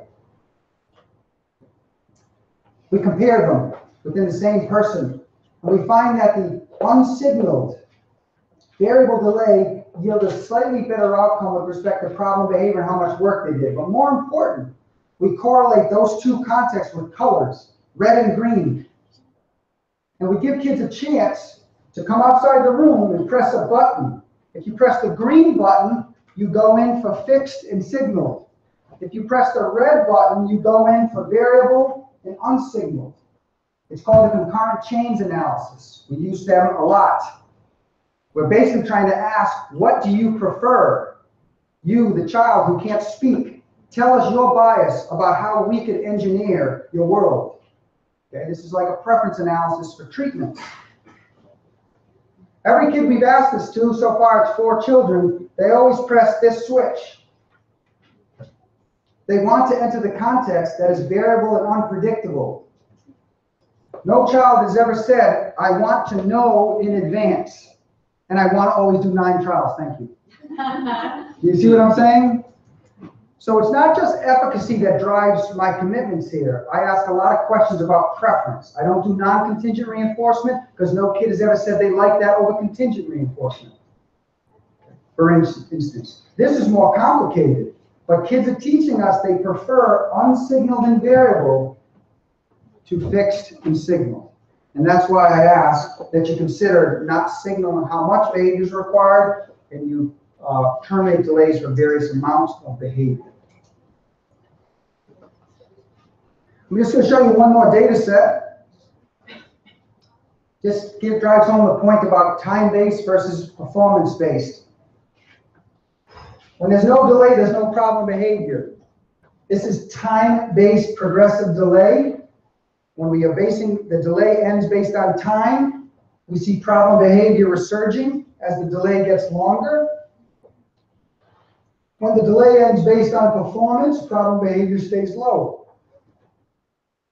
This has been replicated many times. That's not exciting. What's exciting are these data. This is a little more complicated, but it's the same analysis. That's time-based delay, problem behavior is happening. That's contingency-based delay or performance-based delay. When you've done enough of what's expected of you that I prompted you to do, then the delay ends. We get to push those delays out without problem behavior. But here's the cool part. We put the same child in a new context. We told the teacher, disappoint the child about half the time. And that's it. And we said if they have problem behavior, these are the reinforcers that will stop it. Use those reinforcers for safety reasons. Are you with me? In other words, reinforce problem behavior. We're designing a defective environment, if you will. When a child goes into that environment from time-based delay, they bring with them problem behavior. When they go into that environment from contingency-based delay, they bring with them no problem behavior. Instead, they bring with them the skills. The skills are when the teacher disappoints them and say, okay, no problem, and they walk away and they go play with toys. That's why we do behavior-based delays, not time-based delays. This is why we commit to skill-based treatments, not time-based treatments. Nothing's based on time. These are powerful reinforcers. We want to shape up repertoires, communication, toleration, and compliance. Okay. What I'm going to do is I'm going to end in a couple minutes, and we'll have time for questions. We're going to have a nice lunch for an hour and a half, and then if you'd like, you can come back. What we're going to do is do some interactive discussion, and then we'll do role plays on how to do the analysis, and then we'll do some interviewing, and we'll design some analyses for a few people who want to volunteer a client that they're struggling with. Okay, but I'll end on this. I didn't start on this, but with autism, you probably know this, there's a higher likelihood of these behaviors. So if a child has an intellectual disability, there's about a 10 to 15% chance they'll engage in these behaviors with regularity. A child with autism, there's a 33% chance they'll engage in all of these behaviors with regularity. And there's a 50% chance they'll engage in one of these behaviors with regularity. In other words, these problem behaviors are prevalent for children with autism. But please understand that it's a myth that those behaviors are autism. Those behaviors are an accident of learning. Okay? They are not inevitable. I find it very sad when I scan YouTube. What do you call it? Or my son calls it trolling. I troll YouTube for videos of parents describing what it's like to raise a child with autism. And invariably, I find new videos at least once every few months where a parent is laying on a big child with autism who's having a full-blown meltdown, and they turn to the camera and they say, this is what autism is. Please understand, and I hope you know this already, that is an accident and it is not inevitable. All kids with autism can learn to live free, their families too, of problem behavior. It's attainable. There's only one profile that we still struggle mightily with, and that is head-directed self-injury that's automatically reinforced. We don't have a good solution for that now. But most problem behavior is not that. Most problem behavior is indeed maintained by the social environment, and when it is, we can free families from the trappings of that severe problem behavior. We can do it without drugs. We've proven it many times over, our field. We've proven it, we can do it without hospitalization. You do not need a hospital to do this. You can do this as a consultant in homes and schools. You can do it without harsh punishment. You can do it without candy, stickers, and tokens. I'm not against punishment. I've published many studies on punishment. I'm not a positive behavioral supporter or anything like that. Although I like that stuff, I don't commit to those values. I use punishment if I need to. My point is I don't need to when I've done a thorough enough functional analysis and skill-based treatment. And finally, I'm not against candy, stickers, and tokens, although I've been poking fun at them. When I do potty training, you bet I'm sticking a Skittle in that kid's mouth as soon as they urinate on that toilet. You bet. I love it. I love potty training. And when we're doing skill-based, academics, conditional discrimination training, you bet sometimes there's some immediate reward for playing those games with us. But when it comes to severe problem behavior, please know this. They're bringing everything with them to the situation. You do not need to add anything. If you're adding things, you're overriding the reinforcers that are already presently maintaining proper behavior. Think about it that way. They've got everything they need. You need to shift them over to these life skills. Last few points. This functional assessment process, it need not be long. It need not be dangerous. This can be done quickly and safely. These are the skills. This is the schedule. Please be mindful of the schedule. Multiple schedules, all that stuff I've published on, many other people have published on. I don't do any of that stuff. It doesn't prepare kids for the ambiguities of reality. Unpredictable intermittent reinforcement is the schedule that allows us to do that. I don't know why I had that. Anyways, hope you're hungry. This isn't going to work. This is supposed to be a post-lunch slide. This is, let me just recondition this. This has been out for a long time. There's no glass shield, so there's a lot of hair in the food. It's gross. That's what you're supposed to feel right now. Okay, good. Instructed it. This is like our treatment buffet for kids. We have so many treatments. We can just serve ourselves as professionals from the buffet. But I want you to reconsider this treatment buffet. I want you to know that most treatments, most behavioral interventions are cold, old, and often tasteless, and aren't going to make the child any better, and it's not going to make them healthy. Okay? What I want you to do is my second cheesy slide, is teach them skills to earn their reinforcers that are controlling the problem behavior in the first place. Okay? Not about the treatment buffet. I know you can deliver reinforcers for free and get an effect. Okay? I know you can do some proactive antecedent-oriented stuff and get rid of the problem behavior quickly tomorrow. But I'm saying if you want to free children from the problem behavior, you need to teach skills for a host of reinforcers if we're going to remove them from that chronic commitment to problem behavior. I mentioned a website. This is the website. Please understand it's completely biased. It's a website I make from my basement. It's not a comprehensive website. It just alerts people to the publications my research and practice group gives. This tutorial that I've given today is actually freely available on the website. So if you're interested, your colleagues can watch this. The PowerPoint's there, a workbook's there, and they can follow through with it. Again, it's all for free, and sometime we'll update it with new information. There's also information relevant to assessing and treating sleep problems. We have an open-ended assessment tool, and the relevant articles are there. And we also do a fair amount of work with stereotopy, motor and vocal stereotopy. I'll talk about that tomorrow, but some of that technology is on the website too. Okay, we have time for questions, but how about we do this? It's always good to end early. Go have a nice lunch, and please come back, and we'll talk before we get into part 2. See you later.